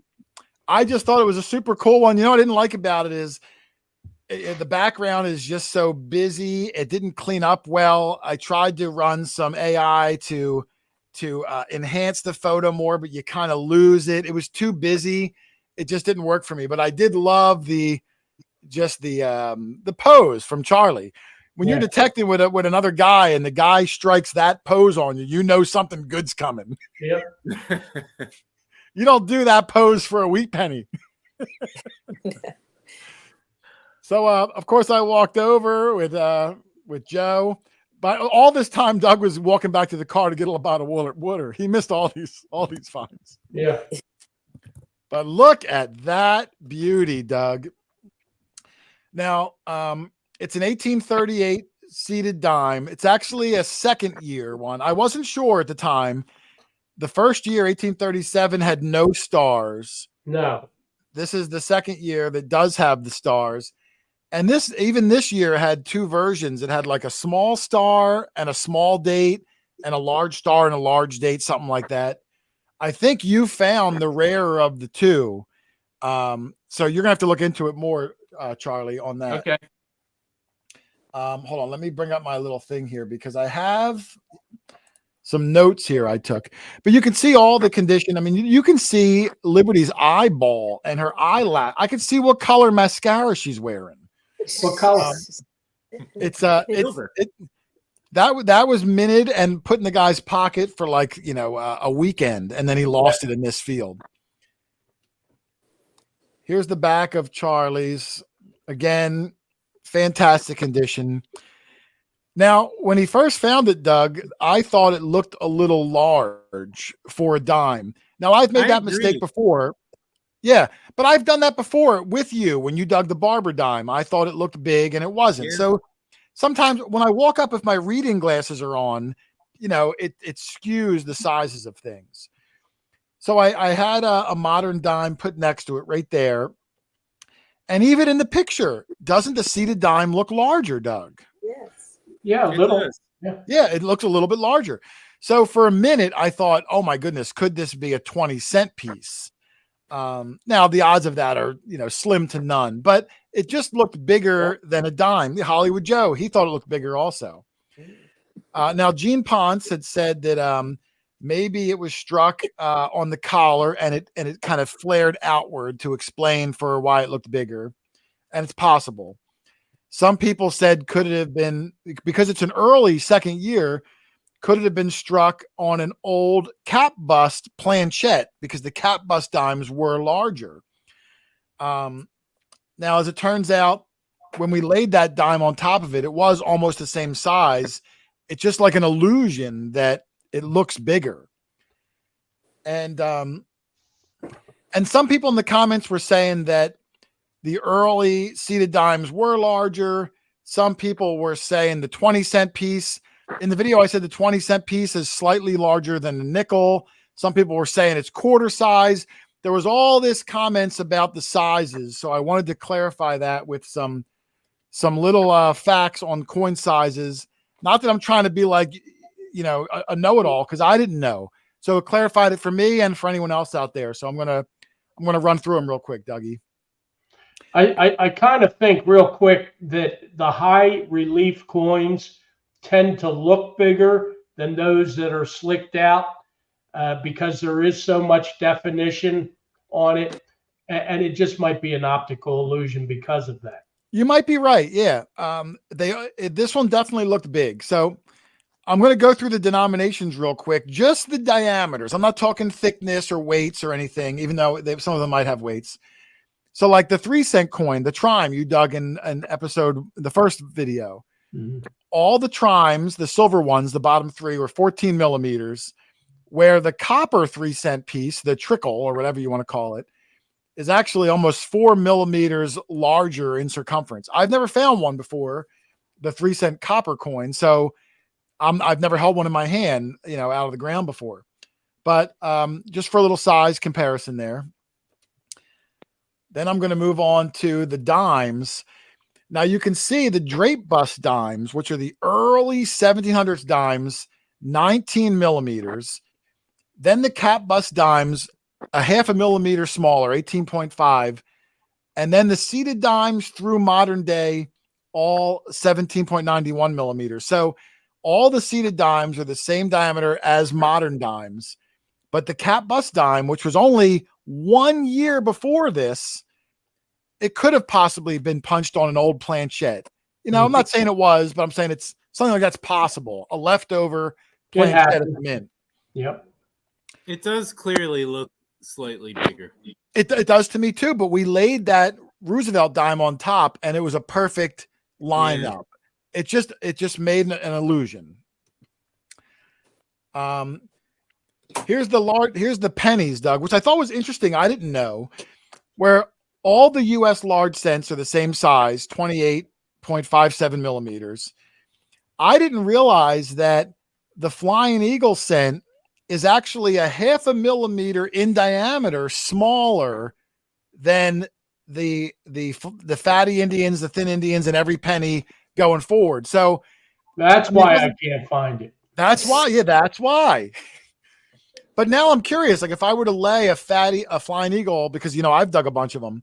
Yeah. If I laid one over even a fatty Indian, which I thought were identical in size, the Flying Eagle is actually only a half a millimeter, but still smaller in diameter.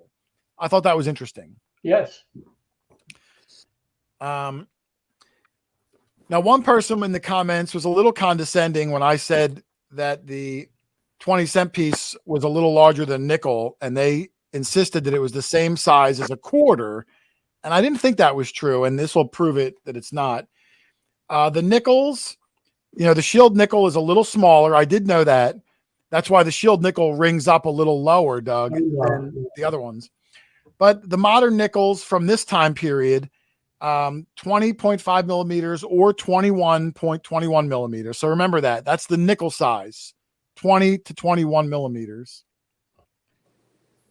The 20-cent piece, 22 millimeters. So 1.5 to 2 millimeters larger than a nickel.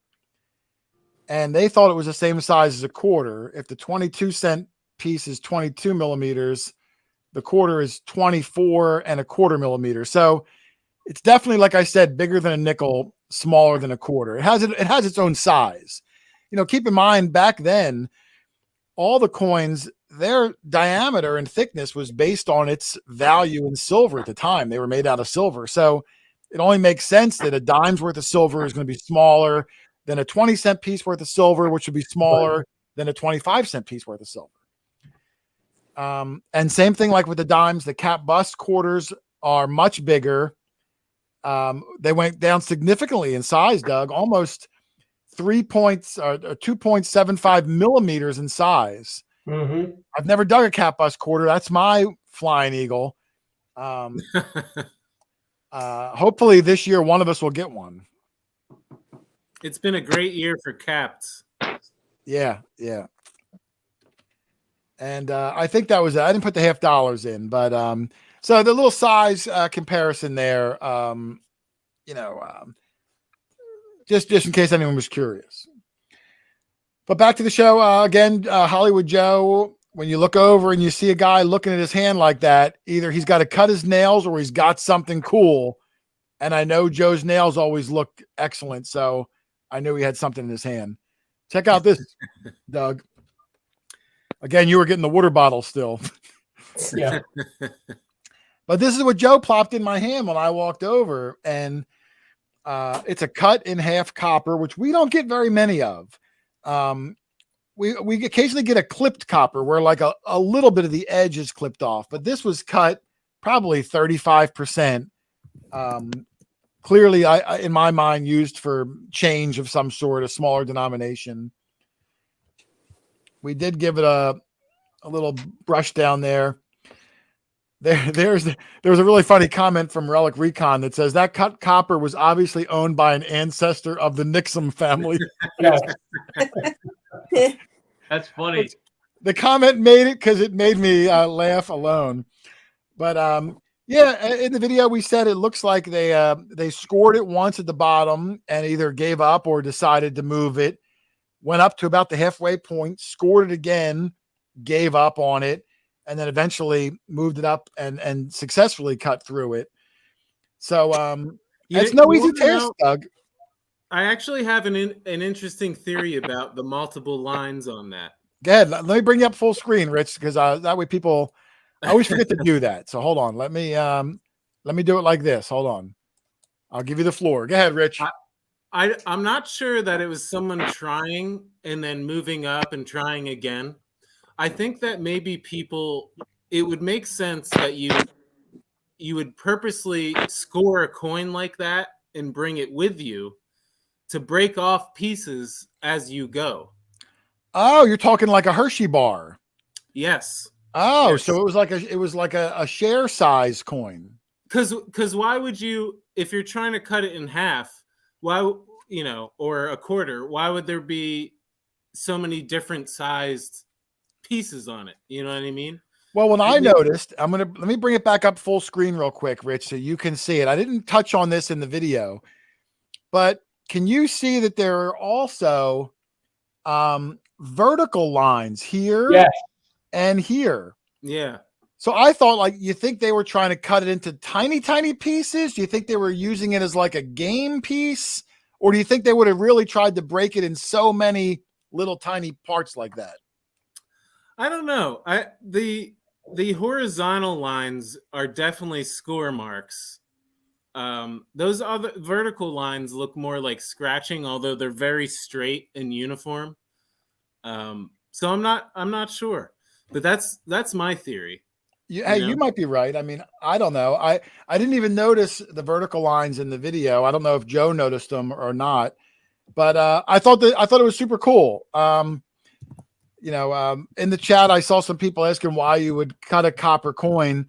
The reason that comes to my head is that maybe you need to make change. If I'm buying something really cheap off Doug back then, like one slice of bread, that's not worth a whole penny or even a whole half penny.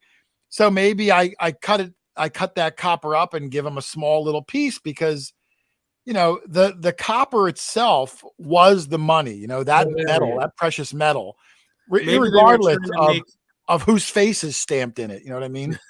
Maybe they were trying to make 4 farthing worth pieces. Yeah. I don't know. But I thought it was interesting. So kudos to Hollywood Joe for finding something that I thought was really cool. And also to Relic Recon, who really made me laugh when he said that the owner was from the Nixon family. Yeah, it was great. Funny. All right, moving on. There's another angle of his copper. We weren't able to make out what it was. I was trying to spin it to see if I could get an ID on it also. I could not. I don't know if Joe has an update on an ID. It was pretty beat up. I was just thinking too, because to lend to my Hershey bar theory, Uh-huh. it's like you need to make change, you know, and then it's like, what did they say? Like, give me 20 minutes real quick while I, scrape this coin until it breaks. They probably did it ahead of time, you know? I mean, it's possible. And then I guess you would line up that score mark on the end of a table, kind of give it a whack, and Yeah. you know, the Hershey bar. Yeah. It's possible. I never thought about it, but it makes sense. Just came up with it right now. Hey, I like it. All right, this was Rich's find next. What is that? I don't even remember what it is. I'll know in a second when this was your ball button. Doug, this ball button. Yeah. Doug was still getting the water bottle. You weren't there for this one. This ball button, Doug, was on the surface, laying on the surface. Rich, I think you did swing over it. You didn't notice it right away. You swung over it and then looked down and saw. Is that what happened? I got a very, a double beep, as in very shallow. So I just looked down and there it was. That's a nice early one too. Beautiful shank on there. The last ball buttons we got were at Tarina's house, and you and I each got one. Yeah. I think I have another picture of it, just slightly different angle of the shank there. Love. I've said it before, Doug. I've really come to love buttons. They're almost one of my favorite things that we find are buttons. I don't know what it is. As I'm getting older, Doug, I love buttons and I love watching birds out the window. I'm officially like an old man. You're becoming an old man. I love that stuff, and I'm younger. I've got so many bird feeders out back, and I'm watching. I got high-speed cameras that I control with my phone to get close-ups of birds. I don't know why. I could go on the internet and just see even more birds. I don't know what it is. Maybe one of your live streams, you can show a little video of your hummingbirds. Which maybe, Doug, I didn't tell you, but I'm debating on starting another YouTube channel about birds, and I wouldn't even tell anybody because obviously it's a different audience. But I've edited some really funny things because on one of my feeders I set up like little action figures, and I printed out this color backdrop of Star Wars or like. And so when the bird lands and there's action figures pointing with knives, it looks like the scene when I take the photograph, it looks like a giant bird is attacking people, and I get little videos out of it. And I was going to start a YouTube channel and just have some fun with it. Not on my metal detecting one, but because I'm a big goober, Doug, and it makes me laugh. Good. I like that idea. If I do create the channel, Doug, I'm going to give a prize out to the first person that's metal detecting that finds my birding channel.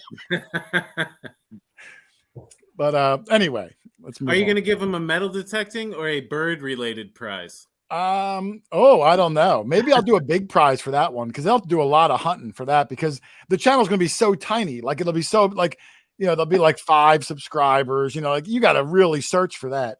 Maybe I'll give them a metal detector, like a whole metal detector. All right, let's move on. All right, this was mine. I think there was 2 finds left, and then we're almost done. But 2 incredible finds, Rich.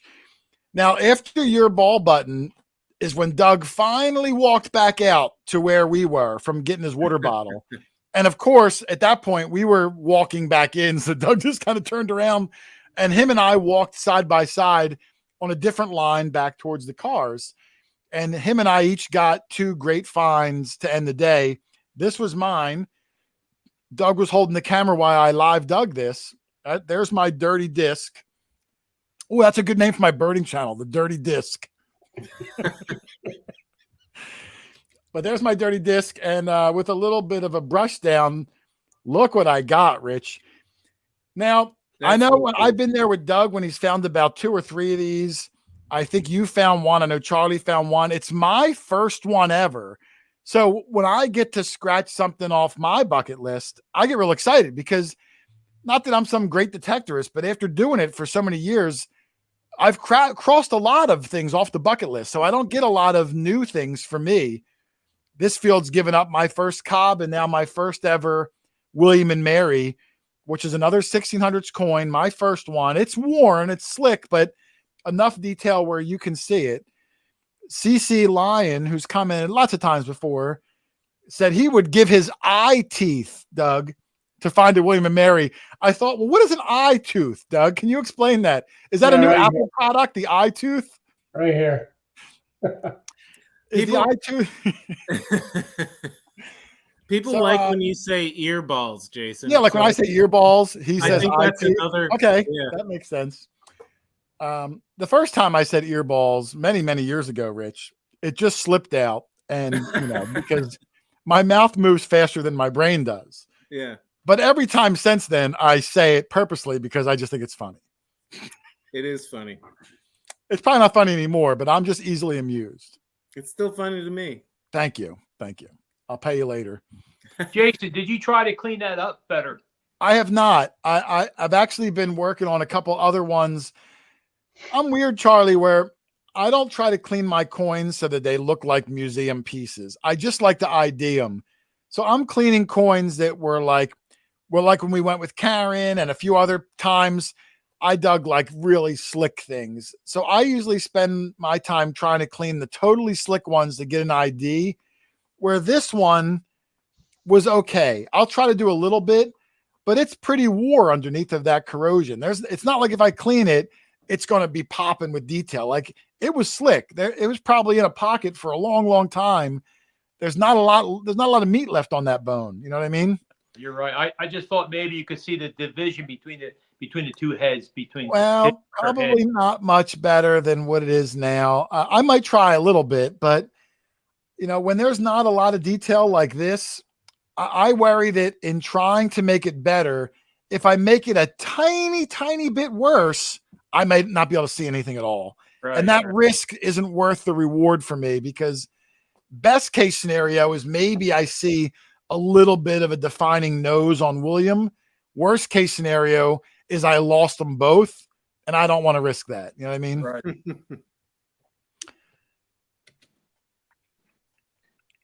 Let's see here. And there's me and Doug. I'm going to call it celebrating. I don't know what you'd really call it.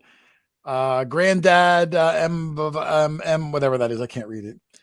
He thought I was the big winner with the William and Mary over Rich's Barber and over Charlie's Seated Dime. Hey, I don't agree with you, but I appreciate you. He said 2 heads are better than 1, Doug. That's right. Like the conjoined twins that I always joke with you about. That I said if I ever came back again, I have Lynn muted. I'm sorry, Lynn. I said if I ever came back again, I would want to marry conjoined twins, but only the one on the left. I'm not even sure what that means. Isn't the one on the left William? Well, I meant the conjoined twin, not the William and Mary. Oh. Yeah. Now, have you seen that conjoined twin? I don't want to go on a tangent here, but I'm going to. There's a conjoined twin. They're pretty famous. I don't even know their names, but they've been on Discovery and History Channel. One of them about a year ago got married. And I wonder, like, how does that work, Doug, when one half of the conjoined twins married, they're conjoined. Like, can the other one marry? Like, and listen, I don't want to talk about specifics. I'm just saying. Well, I was just going to say in general, there's got to be one hell of a honeymoon. Well, I'm just wondering, like, what if the one on the right hates the guy, but the one on the left marries the guy? Like, what the heck? Like, I don't know. You have to have a lot of planning to make that work. You know what I mean? If I'm with Doug more than 3 hours, I got to leave. I'm getting sick of him. Can you imagine being like glued to him my whole life? Oh, well. All right. Anyway, moving on. This is the last find of the day. This is Doug's dirty circle. Disc, Jason. I'm sorry, dirty disc. This is the back, and this is the front.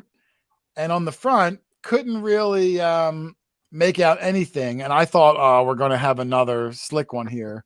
Yeah. But the other side proved me wrong. And it's hard to see, but Doug plucked another New Jersey state copper. Now, it's probably the 4th Jersey copper from this field alone.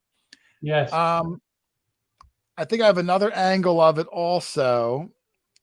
Not Where there, but yeah. There's a comment from Karen. The New Jersey Copper still on her bucket list, and the William and Mary. So Karen does go to the field with us, so she's going to have a shot. And she thought it was nice to see Hollywood Joe as well as we did.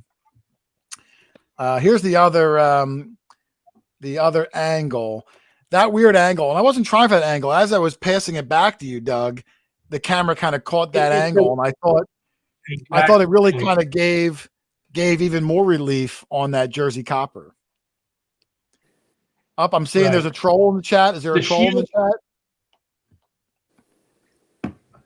I don't know. I'm seeing that there's a troll in the chat. If there is, I missed it. Hot Mess Fishing, if there's a troll, you have my permission to remove them. I couldn't see it all. I didn't see it either. But yeah, you can see the Jersey Copper there. So nice one from Doug.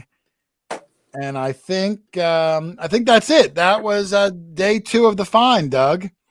That was the thumbnail I decided to use. And what is it starting over? Well, I'm not going to make them watch it again, Doug. Let's bring us back to. But listen, those were trips number. I don't even know, Doug. A lot of trips to this same field.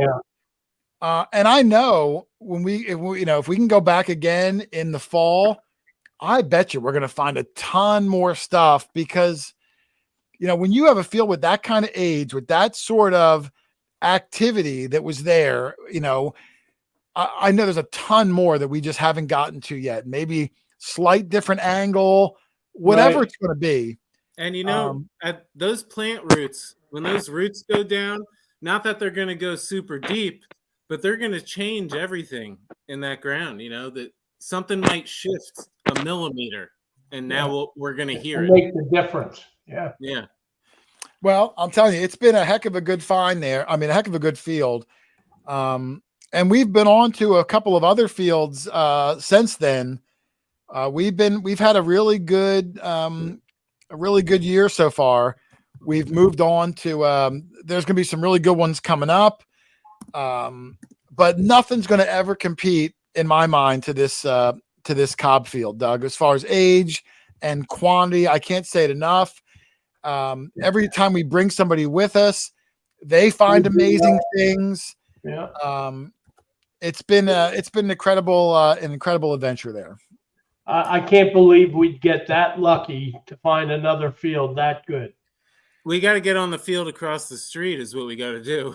Well, interestingly, one of the 2 owners that we've been dealing with has the entire field on the one side of the lane, and we found very little in that field.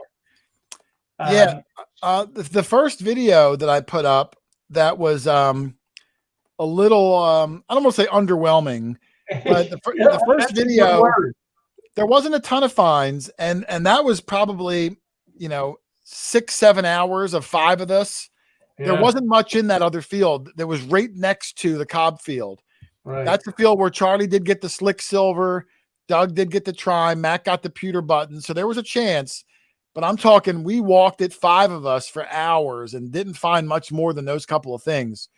So we walked back into the Cobb field and then found all the other good things again. Yeah. So remember, though, on that LiDAR, there's a road and an intersection in that field that we haven't been in. Well, you're talking about the field across the street. Yeah. I'm talking about the field, the field. If we kept going down the Cobb field, the one where you found your silver thing that Clem helped you ID, the field, that field. Oh, yeah. That field was kind of barren. Right. The field across the street does have good potential. My only worry is that field is lower down on the water table, and it gets real boggy and muddy. And traditionally, when we've hunted fields that are low lying, things sink much faster, and they sink, out of depth because the bedrock is pretty far down here. Yeah. So that makes me a little nervous, but I'm certainly going to give it the old, a heck of a try if we can go on that.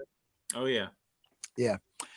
So yeah, that's it, Doug. I mean, that's it for the regular show. It's almost coming up to 2 hours. We're going to try to wrap this up in the next 5 or 6 minutes. Yep. But I want to give you guys the floor. Anything you want to say, and I'll even going to bring you up in this new fancy full screen mode. Lynn, I'll give it to you first. Unmute her. Oh, You've she's had- muted. She's muted. You've had 2 hours to think of something to say. Yeah, I gave you a few hours and I had to mute you. So now this is your chance to have your voice heard. Yeah, well, you're putting me on the spot. I didn't expect this. I know. That's when you get the best out of people. Oh, yeah. Well, just good luck on Saturday. I'm sorry I won't be there. It's a new location, and I'm really excited for you. Yeah, it's a So- 1700s mill that we have access to. It's owned by the gentleman that owns other colonial houses, which we've detected 2 of. We've kind of become friends with him. He was nice enough to let us now do another of his properties. And he's going to also introduce us to his neighbor that owns an even larger property that goes back quite a ways. So yeah, it's an exciting time because not only is the mill site itself going to have a lot of potential, but But all around it. yeah, the connections you make are what you really need. You're always trying to establish more connections. Right. Well, I'll be anxious to hear how that is. Then what's and, the best thing you brought with you to this antique show? What's your favorite thing that you brought with you? Well, one of my favorite things is, how I like those early Rev War period canteens Yes. that I have. I've got a great big one that was a field canteen, and it's an original black paint, and it's gigantic in size. It's just really neat. So Is that for I like sale? that. You're going to part with that? Yeah, and I brought a gun. You saw it at my house. Remember the gun that I said I couldn't identify? Yeah, you should show Charlie. Charlie's good with the old guns. Well, I asked somebody today, and it says R. Bradley on it, which we haven't been able to find. It's around Civil War period. It's not super early, but it's a muzzle loader. Just a neat gun. I brought that and a lot of other stuff. Okay. Oh, I didn't want you to bring that gun yet. I wasn't done. Wasn't done looking. Well, you better hope she doesn't sell it then. Now, someone's going to go to the antique show from the chat and purposely buy that gun so you don't get to see it now, Rich. he saw it. He couldn't find anything on it either. It's really weird. It's really Well, elusive. I sort of did, but not conclusive. Like, right. Yeah, I got to get to the bottom of it. I think that the original name that's on it, that's very faded, was the original, and then they modified guns for the Civil War. A lot of times, converted them, and I think it was converted, and then that R. Bradley stamped his stamp over it. Yeah, because it's a different font in the stamping. I don't know. All right, well, check it out. I do see Alicia Hot Mess Fishing asking about your show. I'm going to bring it up one more time real quick, Lynn. Okay. Thanks for plugging the show. Yeah, here's the show that Lynn's at again this weekend, the 71st annual. I guess it's annual, right? Yep. No, it's twice. It's twice a year. Oh, would that be is that biannual or is biannual every 2 years? I guess, yeah, I think it's every 2 years. Doug knows. Doug, what's twice a year? That's biannual. Okay. So what's every 2 years? Yeah, no, it's twice a year, whatever that is. What would every 2 years be, Doug? I don't know. Yeah, every 2 years. You're asking me for it. Charlie. He was a teacher. Charlie was a teacher. Charlie, what's the difference between twice a year and once? Oh, someone's saying semi-annual. Semi-annual. There you go. But does semi-annual imply twice a year or just more than once a year? I don't know. I taught life science. I'm seeing semi-annual, which probably is right. But if you told me something happened semi-annual, I don't know if I would know twice a year. That means twice, or could it mean multiple times? Yeah. But Big Wave Digging Life said every once in a while. Biannual is every other year. That sums it up. Every once in a while. Yeah. Well, this one's every May and October. All right, and Lynn's there this weekend, so get over to the Fisherville Antique Expo and see her. Charlie, I see the lovely Judy behind you. There's Is Judy. she? Judy, Judy. Judy, there's Charlie's lovely bride, Judy, Queen Judy. Judy, how are you? You look beautiful. Oh, jeez. She picked some flowers here tonight. Did she? Oh, Yeah, from outside. The irises are blooming here. Oh, Yes. okay. Yeah, We're blooming here too. my wife has a lot of the flowers and plants. She's put all these strawberry bushes in the ground. We're gonna have. I know Doug's been planting trees like crazy at his house and And flowers. all sorts of stuff. The hummingbirds are out, because I'm a big bird dork. Yeah, it's that time of year. So, Charlie, last chance for you, my friend. We're gonna wrap up in about 4 minutes. Any news? Anything going on in the world of the heritage relic hunter himself? Well, I've been out a few times with Jess up my way, and we've been finding some great coins and relics. But I'm definitely going to miss that Cobb field. I'm hoping they plant soybeans in that field again and not corn. I like to be able to go back.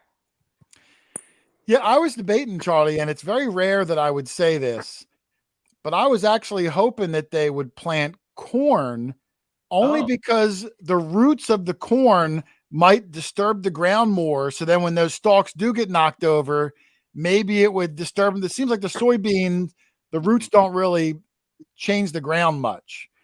Better beans actually go my deeper tractor than the I'll corn. do deep moldboard plowing. I'll deep plow that field for you guys. Oh, I would love if we can plow that field. That would be Turd Ferguson wants to talk about birds some more. Charlie, what's your favorite bird? I know you have goldfinches at your house, which I am jealous over. Goldfinches, but we have a lot of bluebirds here. We have a lot of boxes out I there. have bluebirds, yeah. Yeah, we have quite a few bluebirds, and we also have the swallows. Bluebirds, the bluebirds, their feeders have to be at a very specific height, supposedly.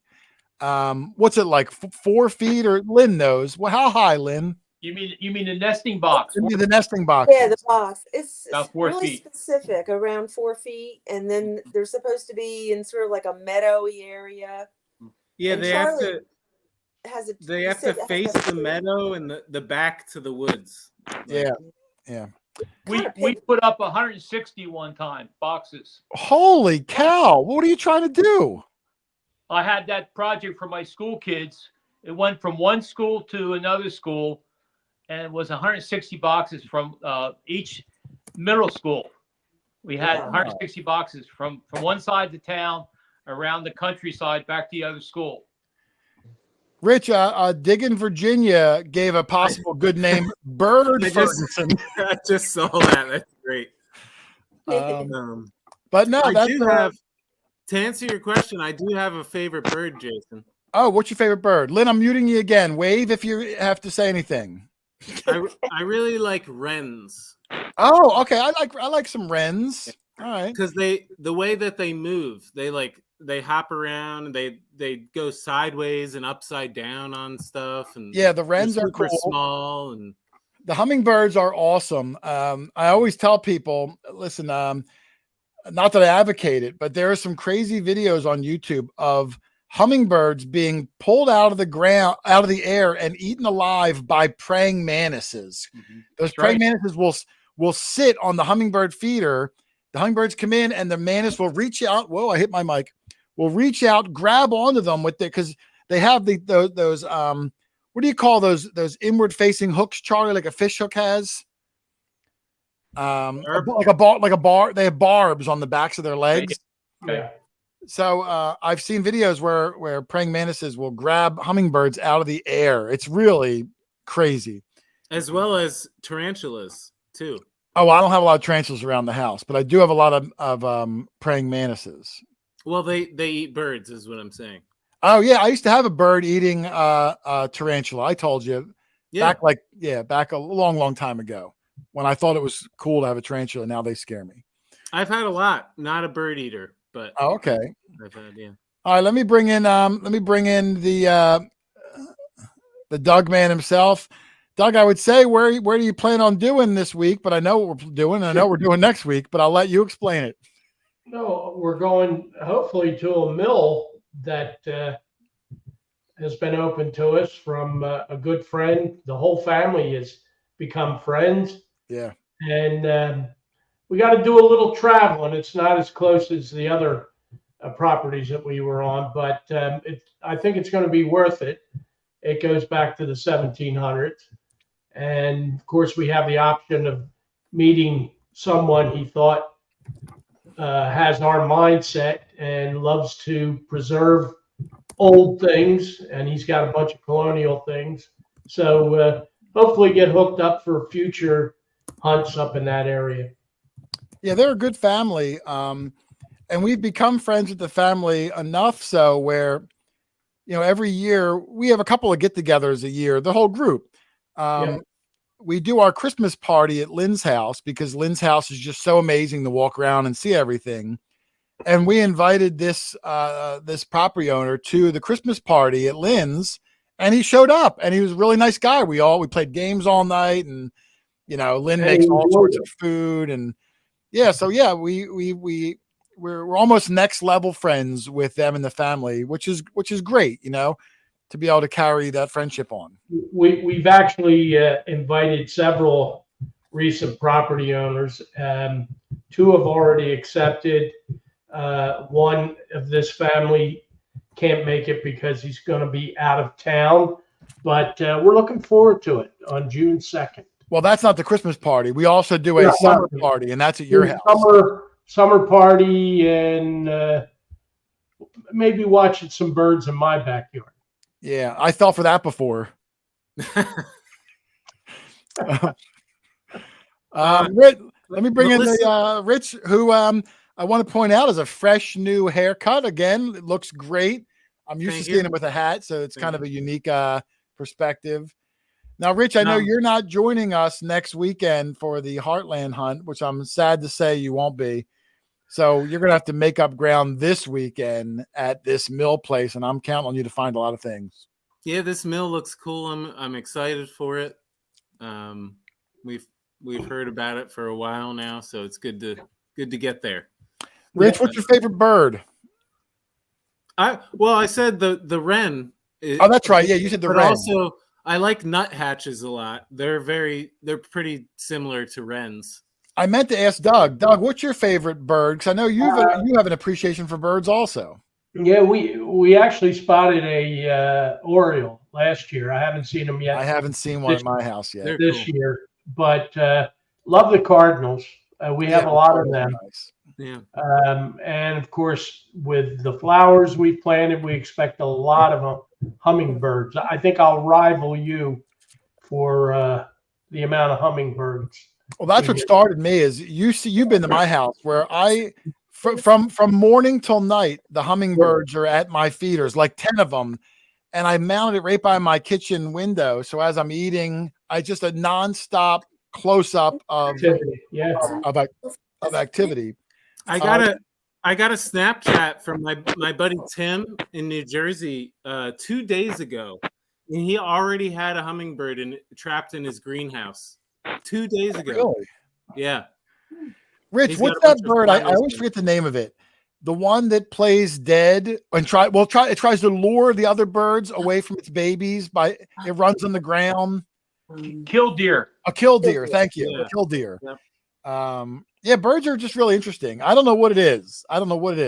A year and a half ago, I wouldn't have been able to even name 3 birds. And now, like, I probably spent $1,000 on bird setups because it's weird. It's weird how that works, Doug. Real quick, moving away from birds. What? Move away from birds. I want to mention a couple comments. Melissa Wade says, "Happy Mother's Day, Lynn." Oh, yes. And listen to all the mothers in the chat too, Rich. Yep. Happy Mother's Day, everybody. Thank you, Melissa. I'm sorry, Rich. What was your second point? I was trying to get the Mother's Day in. Oh, that was it also. New England Relic Hunting also says, "Happy Mother's Day, Lynn." Oh, okay. Yes, Lynn, happy Mother's Day. Thank you. Lynn's got 3 children, that she knows of. Rich I and can only remember going through that 3 times. Yeah, okay. That was enough, I bet, right? Yeah. But yeah, everybody out there, happy Mother's Day. Doug, to your wife Kathy, of course, Charlie, to your wife Judy. Rich's girlfriend is not yet a mother, knock on wood. that I know of. Right. But Misty, I guess she's a bunny mom. So happy. All right, she's a mom of bunnies. Yep. Okay. But yeah, everybody out there, happy Mother's Day to everybody. Lynn, what's your favorite bird? I didn't get that. Well, I have a minute and 20 seconds. We've always been crazy about birds ever since my mom was that way. So I've always loved Chickadee. birds. Well, there's a lot that I like, but one that was really, really neat that I've only ever seen once. A couple years ago in our yard, we had an indigo bunting, and it makes a bluebird look boring. Really? This Yeah. thing was Yes. they're so beautiful amazing. I'll have to Google it. An indigo bunting? They are gorgeous birds. I'm gonna have to Google it and take a look. I'll bring it in next week. I'm still in the infancy stages of even knowing what I'm looking at. So, I've got a couple of two different woodpeckers that. Oh, let me see, Rich. Okay, I can kind of see it. Yeah. Oh, it's beautiful. Yeah. Yep. I have this woodpecker that comes to my feeders, and it's got a beautiful speckled colored whole backside and tail. It's stunning. And I had no idea that woodpeckers were so colorful. So yeah. Is it big? It's medium size, a little smaller than a robin, but it's got some girth to it. It's probably a downy woodpecker. Yeah, I think that's what it is. Yeah. A downy woodpecker. Yeah, you're right. Does I it have did- a red spot? Well, see, because I'm colorblind, I can't ID these birds.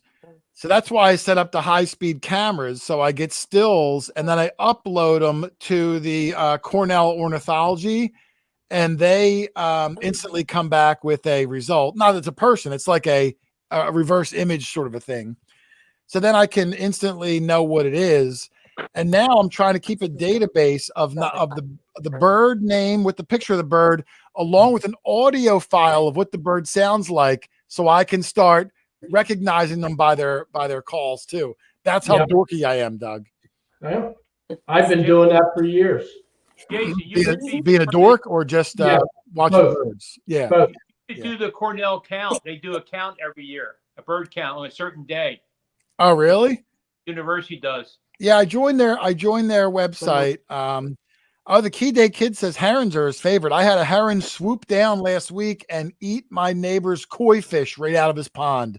Wow. I didn't have a net on it. The heron came down and ate every one. He had like 8 of them in there. Took them all. Yeah. That's great. So Clem says he loves seagulls. I've never heard that before. oh, see, I do not like seagulls. Most people do not. I mean, not that I would like kick a seagull. It's just I not. don't hate seagulls, but Yeah, I don't hate them. It's like a duck to me. Like ducks are okay, but I'm not as stoked about a duck as like a pretty blue bird or something. see, ducks are next level compared to seagulls for me. I agree. They're better than a seagull. Yeah, like a lot more. All right, I'm gonna go. All right, we're all gonna go. There'll be no kicking seagulls tonight. All All right. right, we're out of here, guys. We'll be back Tuesday for a super cool video. No live show next week, but we'll be back in 2 weeks in the live show with some special guests, which are always fun because then I get to talk to some other people that I normally wouldn't get to talk to. So we're gonna sign off. Hey, everybody, thanks for joining us. We'll see you in 2 weeks. So happy hunting out there. And Doug, we will see them on the next one. Yes, I hope so. Later. Later.